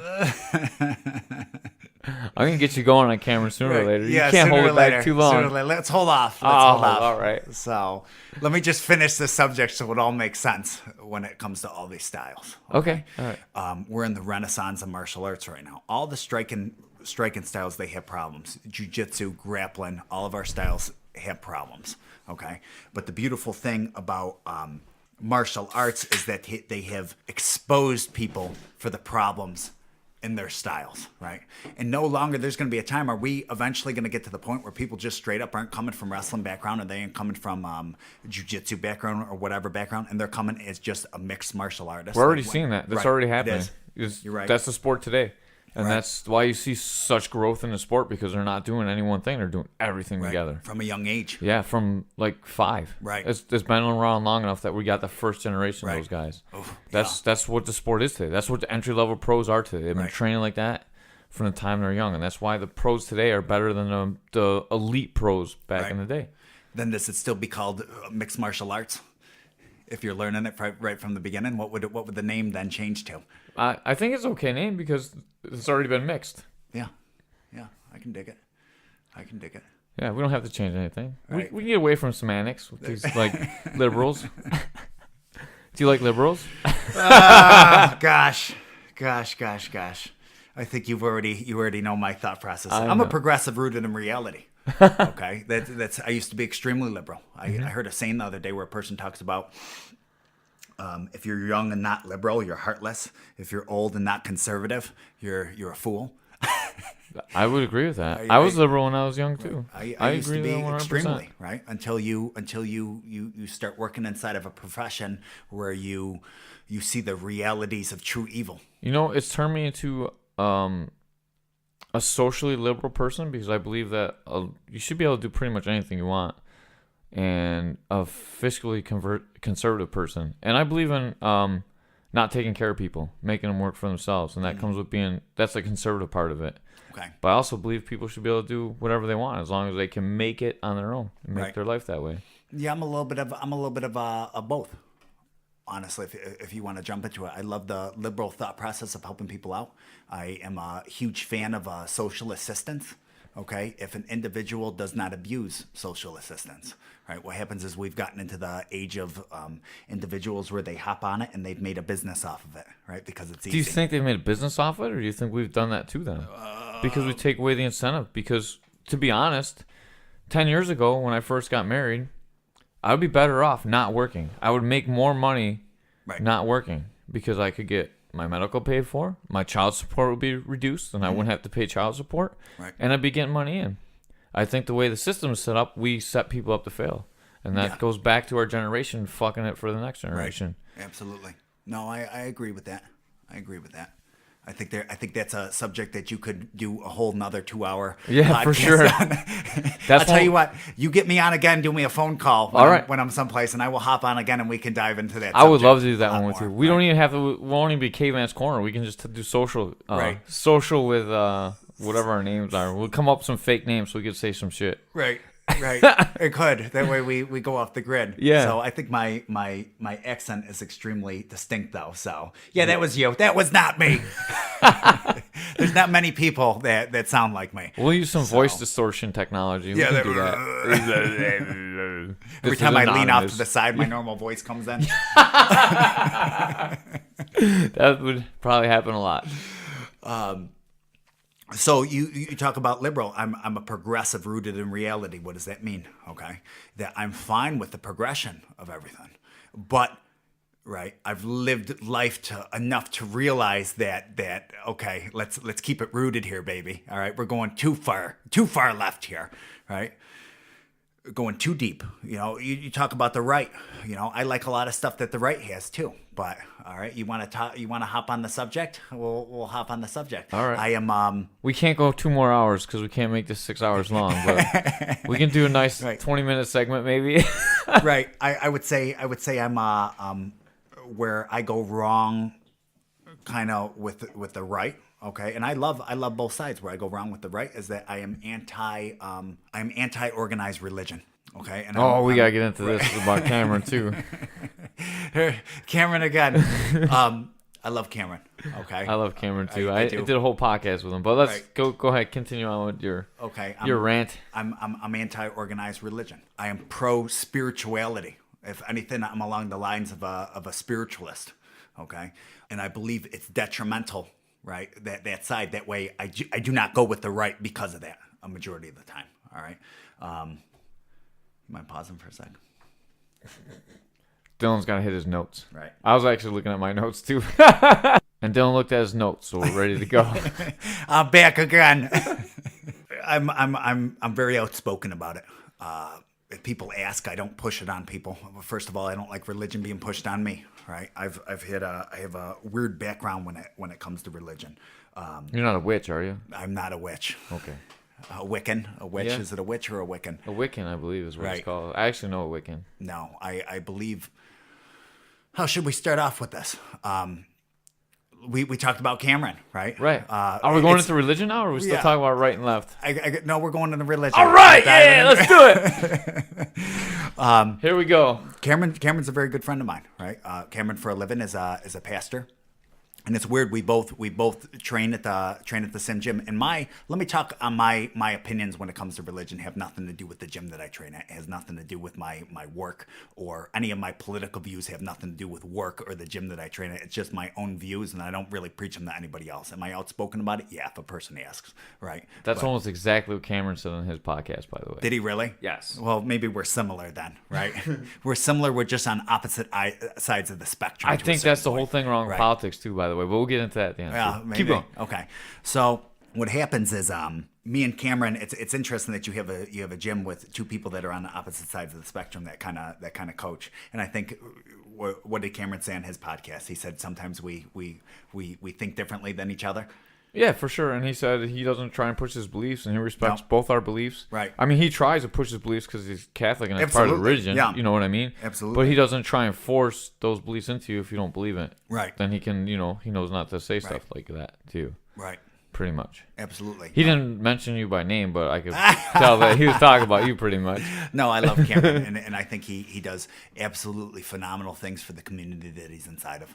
Right. What he's doing, I just want to talk about Yeah, that real quick go because I ahead. went down and I visited his outreach program for the kids. Right. He's doing really great work with the kids, man, and I'm into that. Right. I love that. Okay, Right. go ahead. No, Cameron's a phenomenal human being. He does a huge. He's just a great human being, right?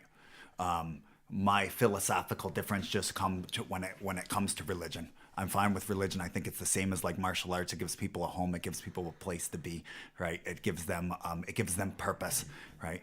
The religion becomes a touchy subject because, I've had conversations with people and it starts off as a normal conversation, and towards the end of it, they want to punch you in the head, right? Why? Why does a Religion, person- politics, and I don't know what else. That's about it. Right. I think religion's a weird thing. How many people told you when you were a young kid that don't talk about religion, don't talk about politics, and don't talk about how much money you make? Oh yeah, the money you make. Yeah, That's the other how one. much money you make. I talk about all three of those things all the time. Right, and you have to, because otherwise, if you don't have discussions about it, then your way of life as you know it may disappear before your eyes. I believe that too. Right. So I think that's the most ridiculous thing that people can tell people. But I've had individuals in the past where you start talking about religion and then they want to fight you, right? They want to punch you in the back of the head or something because what did you do?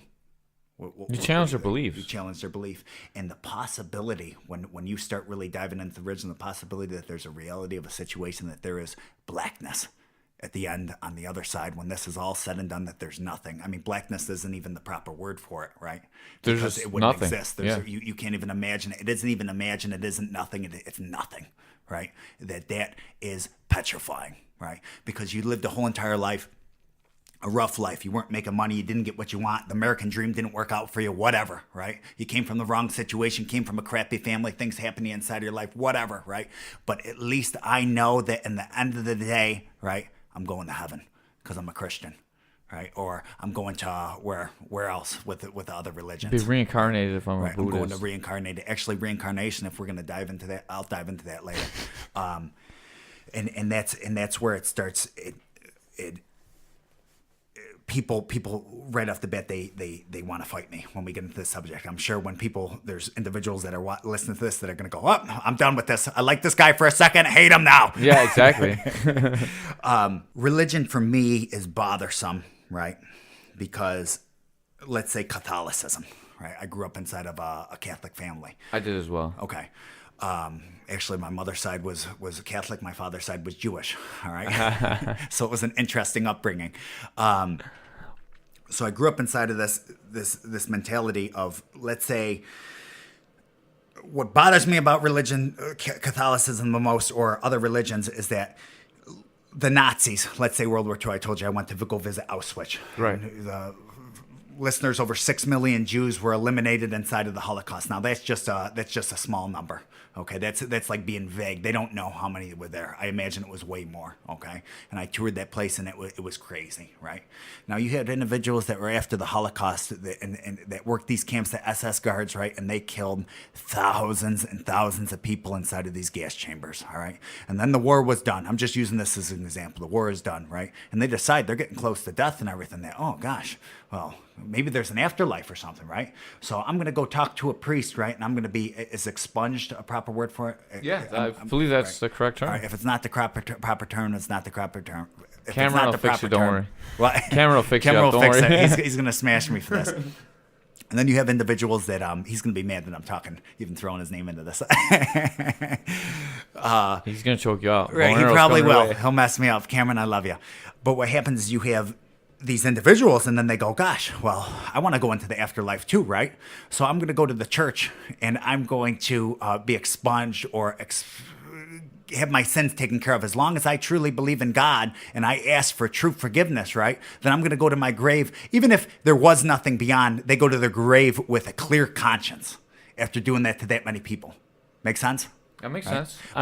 But so this is great. They killed thousands of people and everything like that. But then you get a kid that's a homosexual, right? Okay, some kid that's out there that's a homosexual, right? But he's going to go to hell and burn in eternal damnation for the rest of his life, right? That's my problem with religion and its contradictions when it comes to it. Okay, my problem with religion, I had a friend growing up, one of my best friends growing up, tried to commit suicide 2 times, right? Because he was a homosexual, right? And he thought to himself that he didn't want to tell the world because his whole life he'd been told he's a terrible person, he's going to go to hell, he's going to do all this stuff, and he goes out and he kills himself. All right. I had another buddy when I started karate when I was younger as a kid. All right, I did a little bit of karate that was out of Rochester, and there was this. And when he was younger, he tried to kill himself. Okay, and then when we got older, we did this karate thing together. We would go and they were breaking bricks and stuff, and it was about changing all these people. It ended up being that the guy that ran this priest place was a child toucher, not a priest place, but this religious spot. He ended up being a child toucher. I knew we had to get into this. They knew about it way ahead of time. Okay, but they allowed him to be inside of this church working around those children because they believed in forgiveness, right? They believed in forgiveness. So now this kid had problems his whole life growing up. Maybe he had some mental illnesses. I don't know exactly what it was, but they said, God, you need to believe in God. If you just have God, it's going to fix all your problems, right? It's going to fix all your problems and you're going to be perfectly fine, right? Last year, he went out in the back of a cornfield and killed himself, okay? But he had God, right? So he tried to hide all his problems that were out there. Right? That's when it starts to bother me with the religious aspect of things because it hides all these problems because if you just have Jesus, everything's going to be fine, right? It starts to fire me up. You know, let's dive into this. You mind if I keep progressing? I got a question actually about this. Yeah. So we talked about earlier how our society is getting softer and we're giving trophies for second place now. Do you believe that Catholicism at the time, they saw that going on, and maybe this is one of the things they did to address that, to put that self-blame on yourself, to stop people from getting softer? Okay, this actually is a lead-off for... Perfect. It worked out great. Look, for what this is. Maybe we're thinking along the same lines. All right. I just thought about that because we were talking about the trophies and stuff. I Right. figured it'd be a good lead-in. Let me ask you this. What is morals? Where do they come from? Are they given by family or is it God-given? I think that depends on the individual because I believe 25, 30 years of my life, I was atheist. I didn't believe in God. I didn't believe in anything. Mm-hmm. And I believe I still have morals. I think that comes from family. But I also think you can have morals that are instilled to you through religion. I think it just depends on the individual themselves. It's an interesting subject. You know, I'd like to ask people that. What is morals? What is this? What is that? Because I think there's a lot of people that are out there inside of the world that they believe things, but they've never questioned them, right? They've never actually thought into them. Heck, before I pull this up, we're going to come back to morals, okay? Okay. Let me dive into that. All these things that we believe that we've always heard, but we never thought into. Ring around the rosy, pocket full of posies, asses, we all fall down. No, this is about the plague. The bubonic plague. Yeah. Right. Okay. Most people don't know that. They think it's just a childhood thing Right. that you do. And we still do that. We still talk about it. We still talk about it. London Bridge is falling down, My Fair Lady. What's that from? I'm not sure. I knew it. I don't remember it now. It was England being bombed to the ground during World War II. Okay. Okay. It's raining cats and dogs. That's when I know that one too. I don't remember it. Fuck, you hit me under. You throw me under the bus. I know these. I don't know. It's all right. It's raining cats and dogs. There was when they used to have hay roofs, right? The cats and dogs, and we could go through and they fall through during rainstorms. Yeah, right? the rain would fall through, and then the house would leak. Right. Yeah, you're pretty good at this. Yeah. You like these conspiracy stuff. I do. I think about. I sit around. I don't partake in any kind of drug use, like marijuana or anything. But I do sit around and I think about stuff like this You're a a lot. critical thinker. Saved by the Bell. Right? No, it's not the television show from the 1990s. Was it 90s or 80s? I think it's the 80s into the 90s, early 80s into the 90s. It was with Screech and everything. Yeah, It wasn't just that. Zach. Originally, Saved by the Bell was they were having problems with individuals that they would they would go into a coma or something, and they would put them inside of put them in the casket, and they found that people were scratching the caskets. So they put a bell in there so you could ring it here and So let the them out. I grave knew that digger one could too. ring it. Pretty good. Shit. Shit? Yeah. I don't know. Okay, so at one time, this could be a BS story right here too, but I like it. It makes sense to me. I'm sure this one's a crock of crap, but shit was at one time they used to ship manure inside of ships from spot to spot across the oceans, and they would ship it on the inside of the ships. So the dude would come down with the lantern, right, and he'd open up the door, and the ships kept mysteriously blowing up. Boom! The ship would blow up because all the gases were compressed inside of there from the manure. So shit was an abbreviation for ship high and transport, right? To take the manure and then ship it on the top of and that's where that came from. Or the middle finger, right? I remember hearing a story about the middle finger where people would flick them off. This is another one that could be, I'm sure for each one of these, there's multiple I different. bite my thumb at you. What's that? That's from, I don't know, from Shakespeare. That's what their middle finger was. They bite the thumb at each other. It was like the middle finger. Oh, today. okay. All right. Yeah. I didn't know that. Look, we're intellectuals too. We're not just dumb Right. jocks. We're not just dumb jocks here. I'm sure. Maybe we are if you listen to this. The fact checkers will come and tear me apart on this, and I'm okay with that. All right. Again, these are just my own stupid opinions. But the flicking off of a person, they said during the French War, I forgot if it was the natives or the French, what they would do is they would fire some of those rifles with their middle finger, okay, because it was a long pole, the strong finger. What's the strongest finger? Probably the middle finger, right? So they would reach. So what they would do is they would go and they would chop off these individuals' fingers so they could no longer fire those rifles, right? So when they would find the prisoners of war or whatever, they would flick. It wasn't even prisoners of war, who knows exactly, but they would go and they would flick them off to show them I still have my finger, right? And that kind of gave the FU signal. Ah, so I've never heard that before. I like that one. I probably had a dream and made it up inside of that. So Do you know where Zipperhead came from? no, That's a derogatory term towards Asians. really. Yeah, I actually learned that from watching a movie. But anyways, I was like really interested in it. It's from when the tanks ran people over. It looked like a zipper went over your head. Oh my gosh. I never knew that. Right. Like there's so many things in our culture that we have no idea where they came from. Absolutely. And you hear it and you look into it. People do you have that talk about, if we dive deeper into this before we go into morals, how many people do you have that go, oh, I hate Donald Trump? A lot. Or almost everybody. I hate Barack Politician. Obama. Right. And I have a big belief about this, but go ahead. Okay, I hate Barack Obama. I hate this thing. I always ask him, why? He's a racist. Right, why? Because he doesn't like Oprah. So every time you ask these people, so many He people sleeps with have these hookers. beliefs. Why? Right. Because you saw a headline on CNN or Fox. That's why. I have a background inside of film photography. All right. I went to school for the news and stuff. By the time I was done with it, all right, I wanted nothing to do with the news because it's propaganda. Hey, we're doing propaganda right now, so don't knock it too much.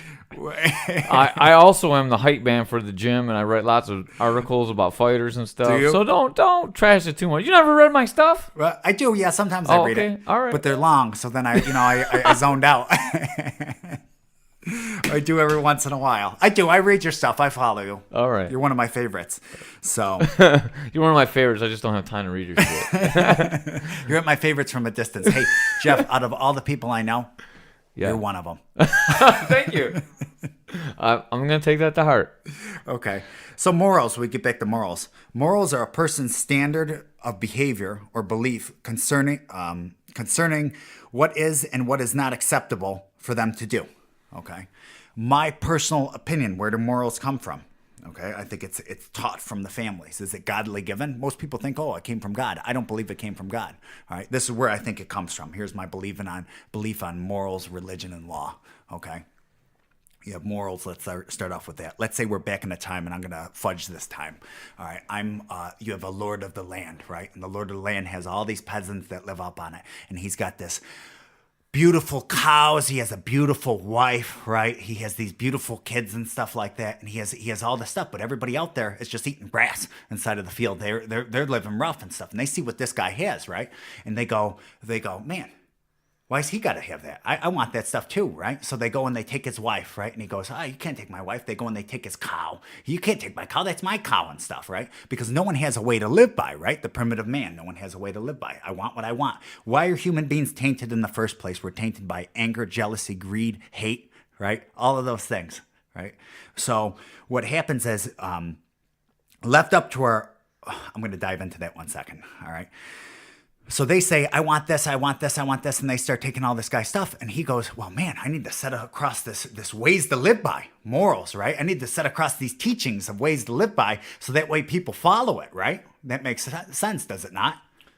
I know where you're going with this, and Okay. I always thought that it was the rich people that were controlling everybody to do this. But continue on with your story. Not like Okay. poor people trying to survive.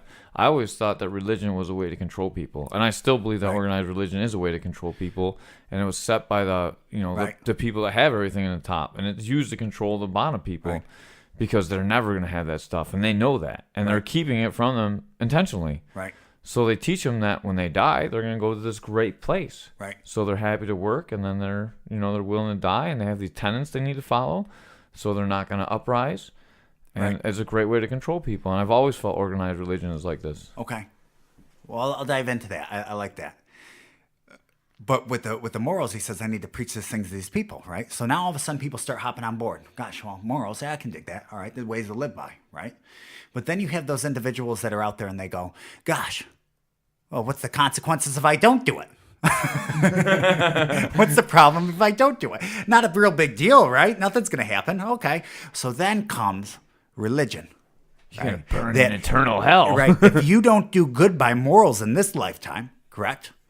Then in the next lifetime, in the afterlife, right, you're going to be punished for it. Correct? Right. Right. Then comes, right, where people go, well, I don't believe in God. You have a Jeffrey Dahmer, right? You ever hear about Jeffrey Dahmer? And I could be killing his quote right here, but he believed, or so one of the serial killers, they believed that I do not believe that in this lifetime, I do not believe in the afterlife, so I believe that I'm going to do what I want inside of this lifetime, right? I don't think there's going to be any consequences, and I only have one life. If there's blackness, then I'm going to do what I want. That's the downside of believing in my thought process, right? That a person can act out and do stuff because there's no consequences, all right? So now you have for those individuals, right, who don't believe in God, don't believe in morals, and then what do we have? We have people that believe in God and morals, and we have people that don't believe in God and still have morals. But what comes next? Law. Right. Right. Okay. Then I'm totally on a different track. I'm sorry. No, you're fine. It's good. It's good. Then comes law, right? All three things are the same: religion, morals, and law. Okay. It was the progression, right? Of we had the Catholic Church, right? It was law at one time. All right. They controlled everything. Okay. They're all the same thing. They're all similar. Okay. So my problem with it is that.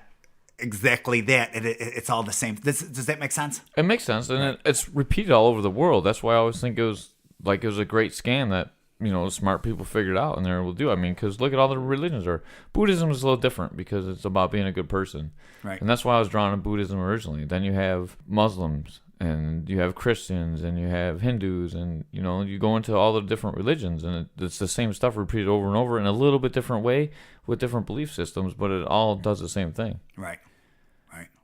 All right. From there, I want to dive into something. All right. Because I believe that religion is, religion and martial arts are extremely similar to each other to a certain point because it gives people a sense of belonging. It gives them a sense of purpose. Right. It all has a gang mentality. Yeah, that's interesting. Yeah, I dig that. It does. Because we're meant to live in gangs of people. Right. I'm telling you, it's Right. the truth. Right. Yeah. My opinion when it starts coming out to religion is that I believe, I don't believe in the organized religion aspect of it, but what is something without nothing? Right? That's a mind-blowing question. All right. You talk about the Big Bang. I don't know enough about the Big Bang, but, It's on CBS. It's really funny. that's great. Let's say it was an atom. It exploded and then it created everything. All right. What made the atom? Right, what made the atom? And it comes from there, and that's where I start to get confused. I'm sure you could get a physicist that would hop on here and that would blow me out of the water, and then I go, oh, or you could do one of your third lines where you call someone in, right? Yeah, for sure. With religion, they go for God, right? Well, God created everything. Well, what came before God? Right? No one ever. Oh, you just gotta have faith. You just shut up. You gotta have faith. So it started to bother me at a young age. When I was younger, I remember finding out that there was no such thing as. Oh, hopefully you ain't got no kids. My kid still believes in Santa, but you can say it anyways. Okay. So Santa does hopefully- not exist. Right. So let's say when you're young and you find out that Santa doesn't exist, and then you start going, my gosh, if Santa can't deliver presents to everybody inside of the course of a night, then how is there someone up there that's answering all my prayers? Right. And the Easter Bunny's fake too? What? My world was crushed, right? So then I started questioning everything. Oh, well, if that's this, if that's that, right? What happened that we had to believe in Santa Claus? What made that happen? I would love to dig into that someday too. That's a whole podcast for you. I know. Right. Do you know that? No. Okay, I don't know No, either. I I was don't. just wondering. Right. Because Vaguely, but not. we've caused generations of people to lose faith in their parents because we teach them lies. Right. Don't ever lie. All right. Right. Santa Claus exists and he's going to give you presents now. Right. That's interesting. Yeah, that's a whole whether it's I good wonder if it comes or back not from good the to do it. pagan religions. You know how Easter was like a holiday about sex. It wasn't, Right. it wasn't the resurrection of Christ. It was a celebration of reproduction in the old Okay. days, and that's where Easter bunny and eggs come from. Really? Ishtar. Yeah. Oh, I didn't and it know was that. called Ishtar, and now we changed it to Easter. Right. Because when the Catholics took over, they had to follow some of the same things so the dumb people didn't get confused. Right. But they just spun it. Huh. That's interesting. Wow. I learned something. That was I'm glad I could help you out. Good. Here's my thing. I believe in a great spirit, right? I like the great spirit better. What is that? That could be Mother Nature. That could be anything. That Or could the be Great something, Pumpkin. right? Does it even the Great Pumpkin? Probably not. But I think that what is something without nothing? I don't even know if it still exists, right? And if eventually I do go up and meet it, well, people go to me all the time. They say, well, if you don't believe inside of this, then you're going to go to hell inside of damnation. I think if you live a good life, you're telling me if I lived a great life, no one likes a suck up. Okay, that's the reality of the situation. No one likes a dude that comes out there and goes like, "Oh, you're the best, Johnny. I love you." Like if you got a guy that's always on you, I love you. All right, dude, you told me that yesterday, Johnny. Let me shake your hand. All right, get out of here. Right. So imagine a dude that's praying to God all the time. Jesus, God, help me. Whatever, over and over and over again. Okay. After a while, you're gonna go and you're gonna meet him, and he goes, "Dude, get out of here. I can't stand you." All right. So I hope when I go up there and I go to the pearly gates that he goes, "Hey, Freedman, how you doing?" Does a fist bump to me and like lets me walk through if that really is. Hey man, I'm sorry. I was wrong on that one, right? It was the Jews. I was wrong. I should have been with religion, right? If that happens eventually. But if you lived a moral life, right? A good life that wasn't for the end goal of getting into heaven, right? And the whole purpose for you doing good deeds is so that you get into heaven, right? Isn't that kind of a crock of crap? Isn't that kind of fake, right? It is fake. Right. But that's how people set their life. And what religion is right if there's so many of them? Right. There can't be that many different gods, right? Right. Oh, they're all very similar. Yeah, right? they are And very notice similar. that every single time that they have it, it's always inside of a desert, like when the guy's been out without water for days. Okay. I know when I'm cutting weight, all right, and I'm without water for 2-3 days or something like that, like I'm messed up, right? I'm gonna start seeing stuff too. All right. So every single time it's like Jesus comes when you're dehydrated. All right. Maybe I'll see him. Oh gosh, really dove deep into that one right there. People are gonna hate us for this one. They might possibly do that. But here's my thought process, because I'm going to wrap this up so that it makes sense.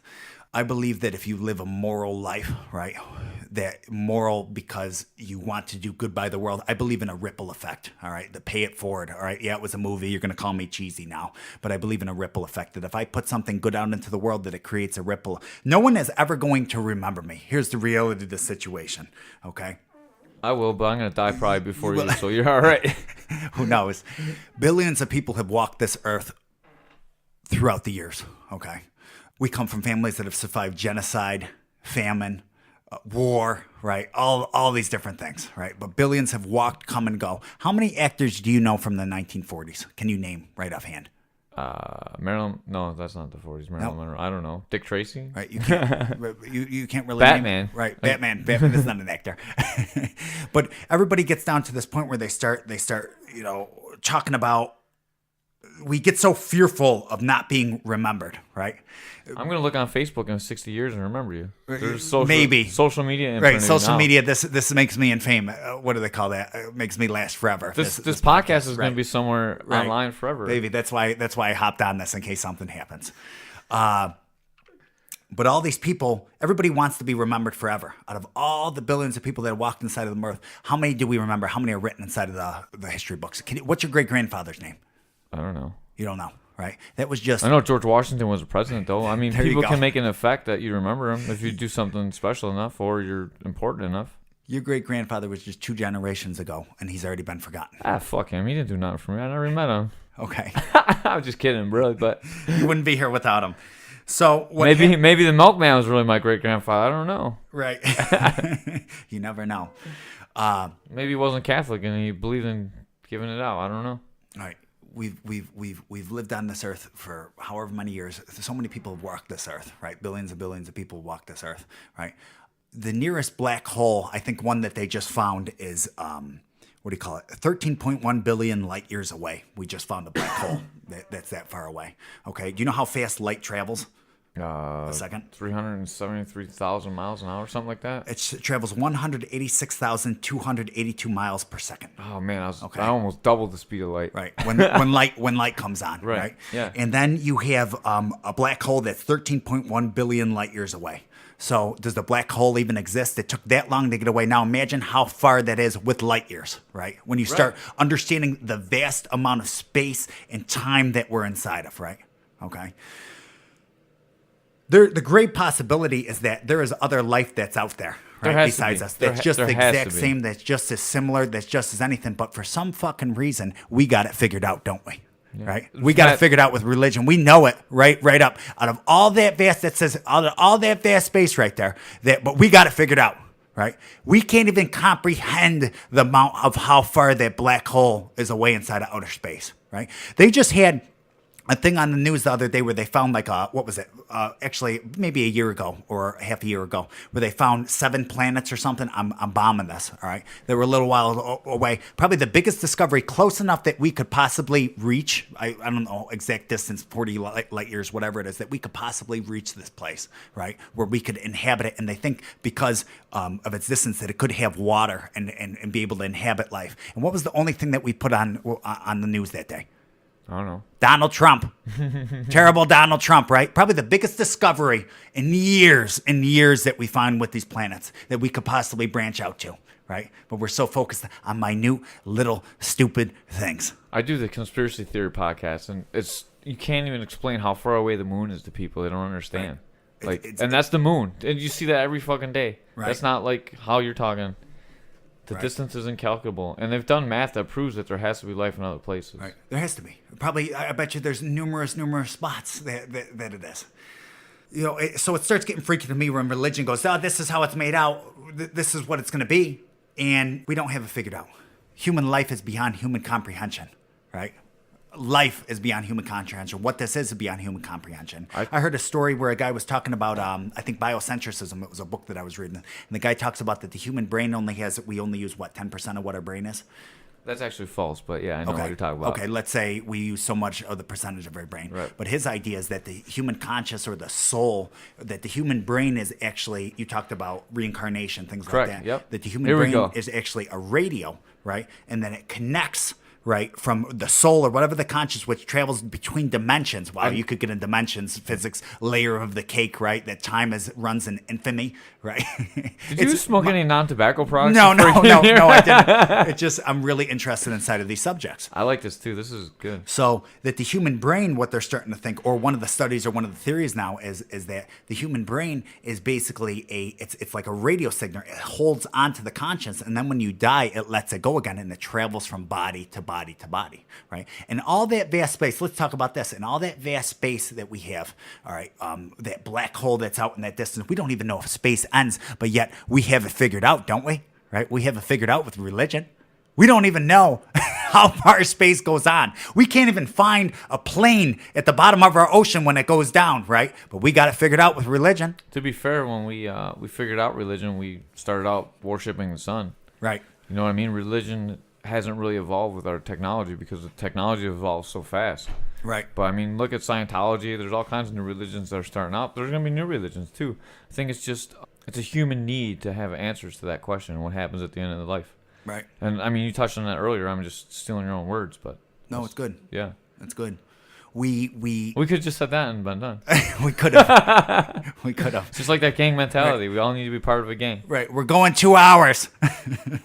Stick with us. We're almost there. Without the pauses, we're over 2 hours. Right.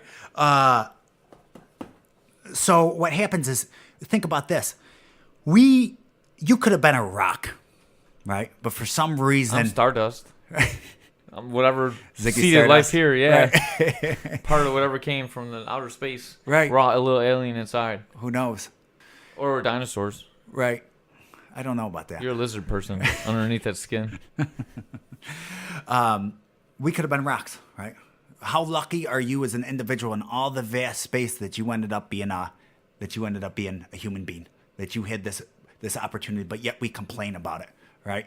Oh, my problems. You know what solved all my life problems inside of the world? Not religion, not anything else, but the reality of the situation of how minute I am inside of the constructs of time and space, right? It goes on for billions and billions of years. My problems are not that big of a deal, right? Everything inside of my life is not a big deal. When I go, the poor me, poor this, poor that. Gosh, this is nothing, right? I am nothing. I'm a nobody in a nowhere world. That's true, but I mean, we're looking at it from our point of view as well. I mean, I'm sure some similar sentiments to you, but we were raised a little bit differently, and we had tougher things in our life. The people that are raised now, is it their fault of how they're raised? You know, and that's still, it reflects back on our generation of raising these kids, and even really the generation before us. Right.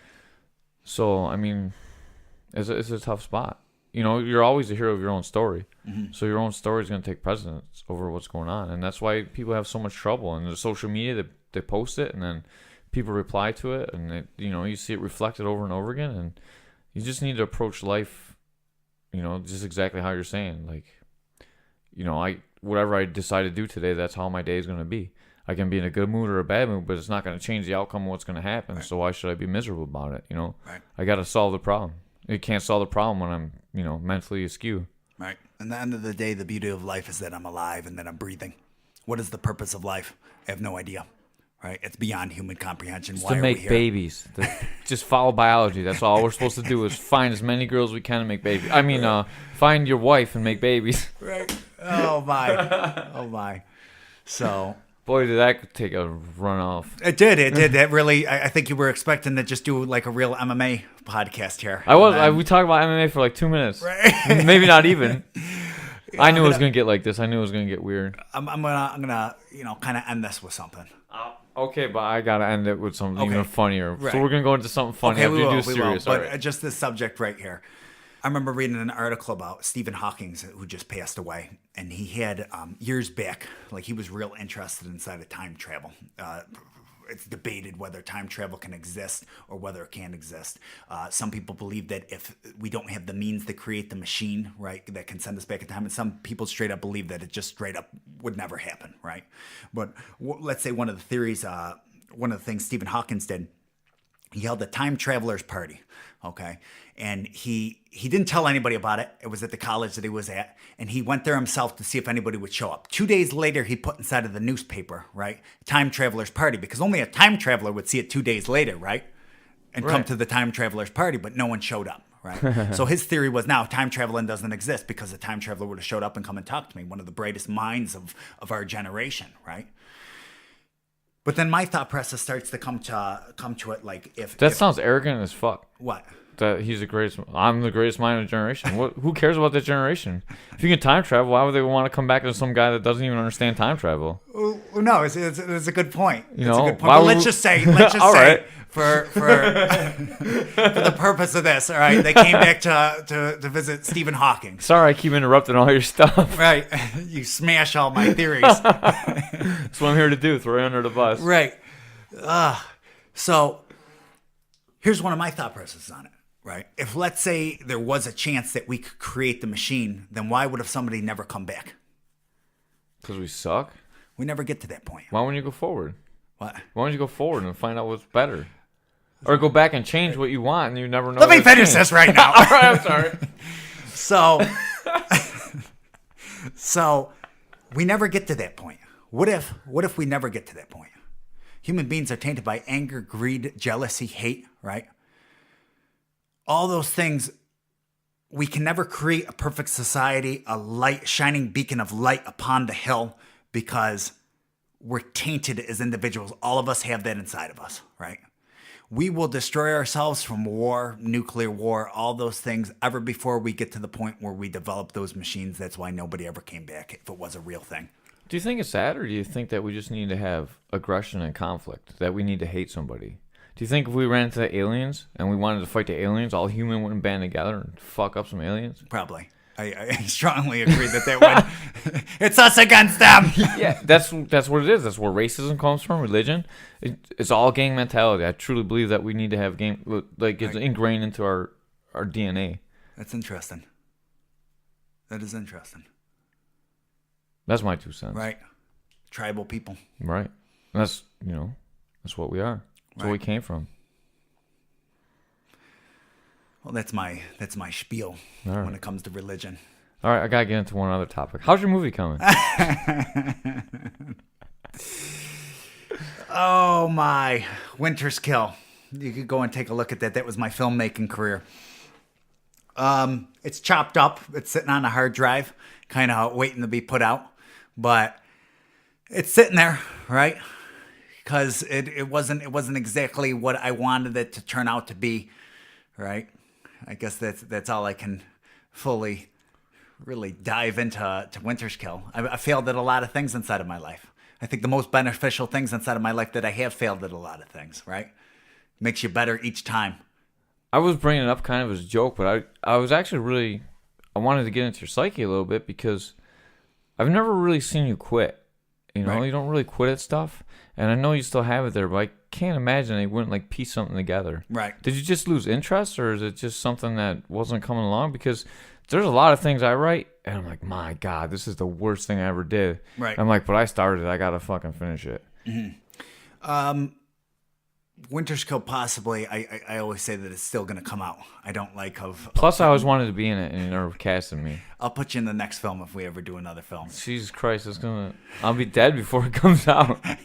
What if it's a masterpiece? Like, I think what I'm going to do is, like, the day I die, it's released and people made fun of me. It's like that guy that goes out, that's out of work, and he says, well, I'm writing a book, right? You ain't writing a book. He's been writing a book for 30 years, right? But I want when I die the same thing. He didn't make a movie that's been sitting on a hard drive for 30 years, and then the day I die, I wanted to come out and, like, people are crying. That was a masterpiece. It was beautiful. That happens, too. That's crazy. People spend their whole life on shit, and they're like, oh, that's Right. terrible. And then, like, 10 years later, oh, that's great. Right. Art. Yeah. Some of it's prejudice against the person that made it, I think. And Right. once that prejudice is gone, then it's good. Yeah. I don't know. I can't dive too deep in that. Eventually, is it going to come out? Yeah, I believe so. Or I'm constantly reworking it. But at the same time, you become so much better as a writer or as a filmmaker that I don't know if it does it justice to the people who were involved inside of it to let it be released out into the public and stuff. I don't know. You put a I mean, lot of work into it. I started that project when I was in college, right, with other individuals and stuff, and then we kind of parted ways because there were problems with the project. Do I want to finish it? Yeah, absolutely. I want to finish it, but I also don't want to put out a poor product that doesn't do justice to the individuals that were involved inside of it. You know what? After sitting with you and talking for 2 hours, we never really talked that much before. I mean, we've like teased each other a lot, but we never really sat down and talked. Sarcasm and I can't believe how similar we are, Right. And like our views on life. I guess I kind of did because we get along really well. But yeah. Did we just become best friends? maybe. Yep. I was really good friends with Goyat too, and you're like good friends with him. Yeah. We have similar. I don't really know Stopa that well, but I like him. What I know of him. Right. Yeah. I don't know. Maybe it's just a wrestler thing. Yeah. I think we strengthen numbers Why do you stall so much when you grapple? when I grapple. You don't anymore, so No. it's a moot No, I point. don't. But I used to Right. boo you all the time because you just take people down. Yeah, I and know. Kind of lay I know. out. Yeah, I'm not a stellar anymore. I'm a No, now tackle. you're exciting. Like the last 2 tournaments I watched you compete at, you were great. So Right. I just threw that at you to try and make you laugh. I'm laughing. Good. I love Cameron Leinhart, by the way. Yeah. He's a great person. Even if we have philosophical differences. But I want to put this inside of there too. I think religion is a phenomenal thing to a certain point because it gives people purpose. It gives them belonging. And maybe I'm wrong inside of the end too, right? I have all these beliefs, and there's a good chance that I'm completely wrong. I think it's beyond all of our comprehension. He could be, or they could be completely right on the stuff that they're talking about, right? He has a following, he has a loyal following and stuff, and I like it because we get into morals, religion, and law. You need religion. Right. What maybe the problem with society is that we've lost religion now, and that's why we're going inside of the direction that we're. And I believe that because we don't talk about religion because it's not okay to talk about religion or politics. Right. Same thing with politics. I believe, like we have the right side, we have the left side, we have 2 parties. So you're like, oh, I'm a Democrat or I'm a Republican, even though you know their shit's wrong. You're like, but I'm still Republican, so I gotta argue at least the points I like. And we can never meet in the middle because we're 2 different gangs, and we can't concede a point. We can't negotiate because we're these 2 gangs. I gotta win. Right. And that's a problem in our political system. It's a problem everywhere we go. I think we've lost the ability to communicate with each other. And in the old days, we didn't really have it. We just used force to communicate. But now we're not making that okay. And now society doesn't really know how to balance itself. Dude, this is super deep for MMA podcast. I'm just saying. There's no smoke. There's no haze in here. We do have the lights off, though. Right. It's feeling a little weird. Right. Yeah, that got deep. It definitely branched out of the realm of MMA. You know, MMA for me, getting inside of the cage originally, it was a spiritual experience. I touched on that in the beginning. It was something about getting inside of that cage. It was the past and the future all disappeared. You were just in the moment, right? It's a spiritual sport. Mixed martial arts is a spiritual sport. There was something powerful about it. It's a spiritual journey, right? It goes hand in hand, spirituality, and I think the martial arts. I was never really that deep into it spiritually, but when I started, there was no there's no rules, there's no judges. You just got in what you put out. Now it's a little bit different. It's more of a sport, but I still believe you get in what you put out. Right. At least every day in the practice room. It's reflected. That's all. You got anything else you want to say while you're here? I don't. I don't really have much else to say either. You got any sponsors to thank? No, I do not. If you need a movie made, don't contact Dylan Freedman. If you need anything wrote, don't contact Jeff. Right. Well, I think we're going to be out of here, guys. That's Caveman's Corner for today. Probably take 6 weeks to edit this because we talk so much and pause it like 18,000 times. And Dylan probably has to pee again. I do. All right, we're going out here with a special song. Since Ray's not here, we don't have to use Puerto Rican music. We're definitely not politically correct here on Caveman's Corner.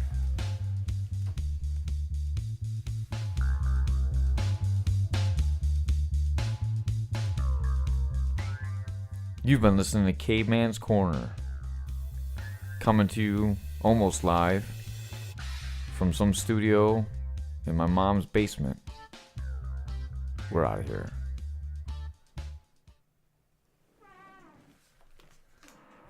That wasn't too bad. Yeah, it was pretty good, I think. Yeah. I never know because I get rambling. It's really good. There's spots that are really good. Really? Yeah. Okay.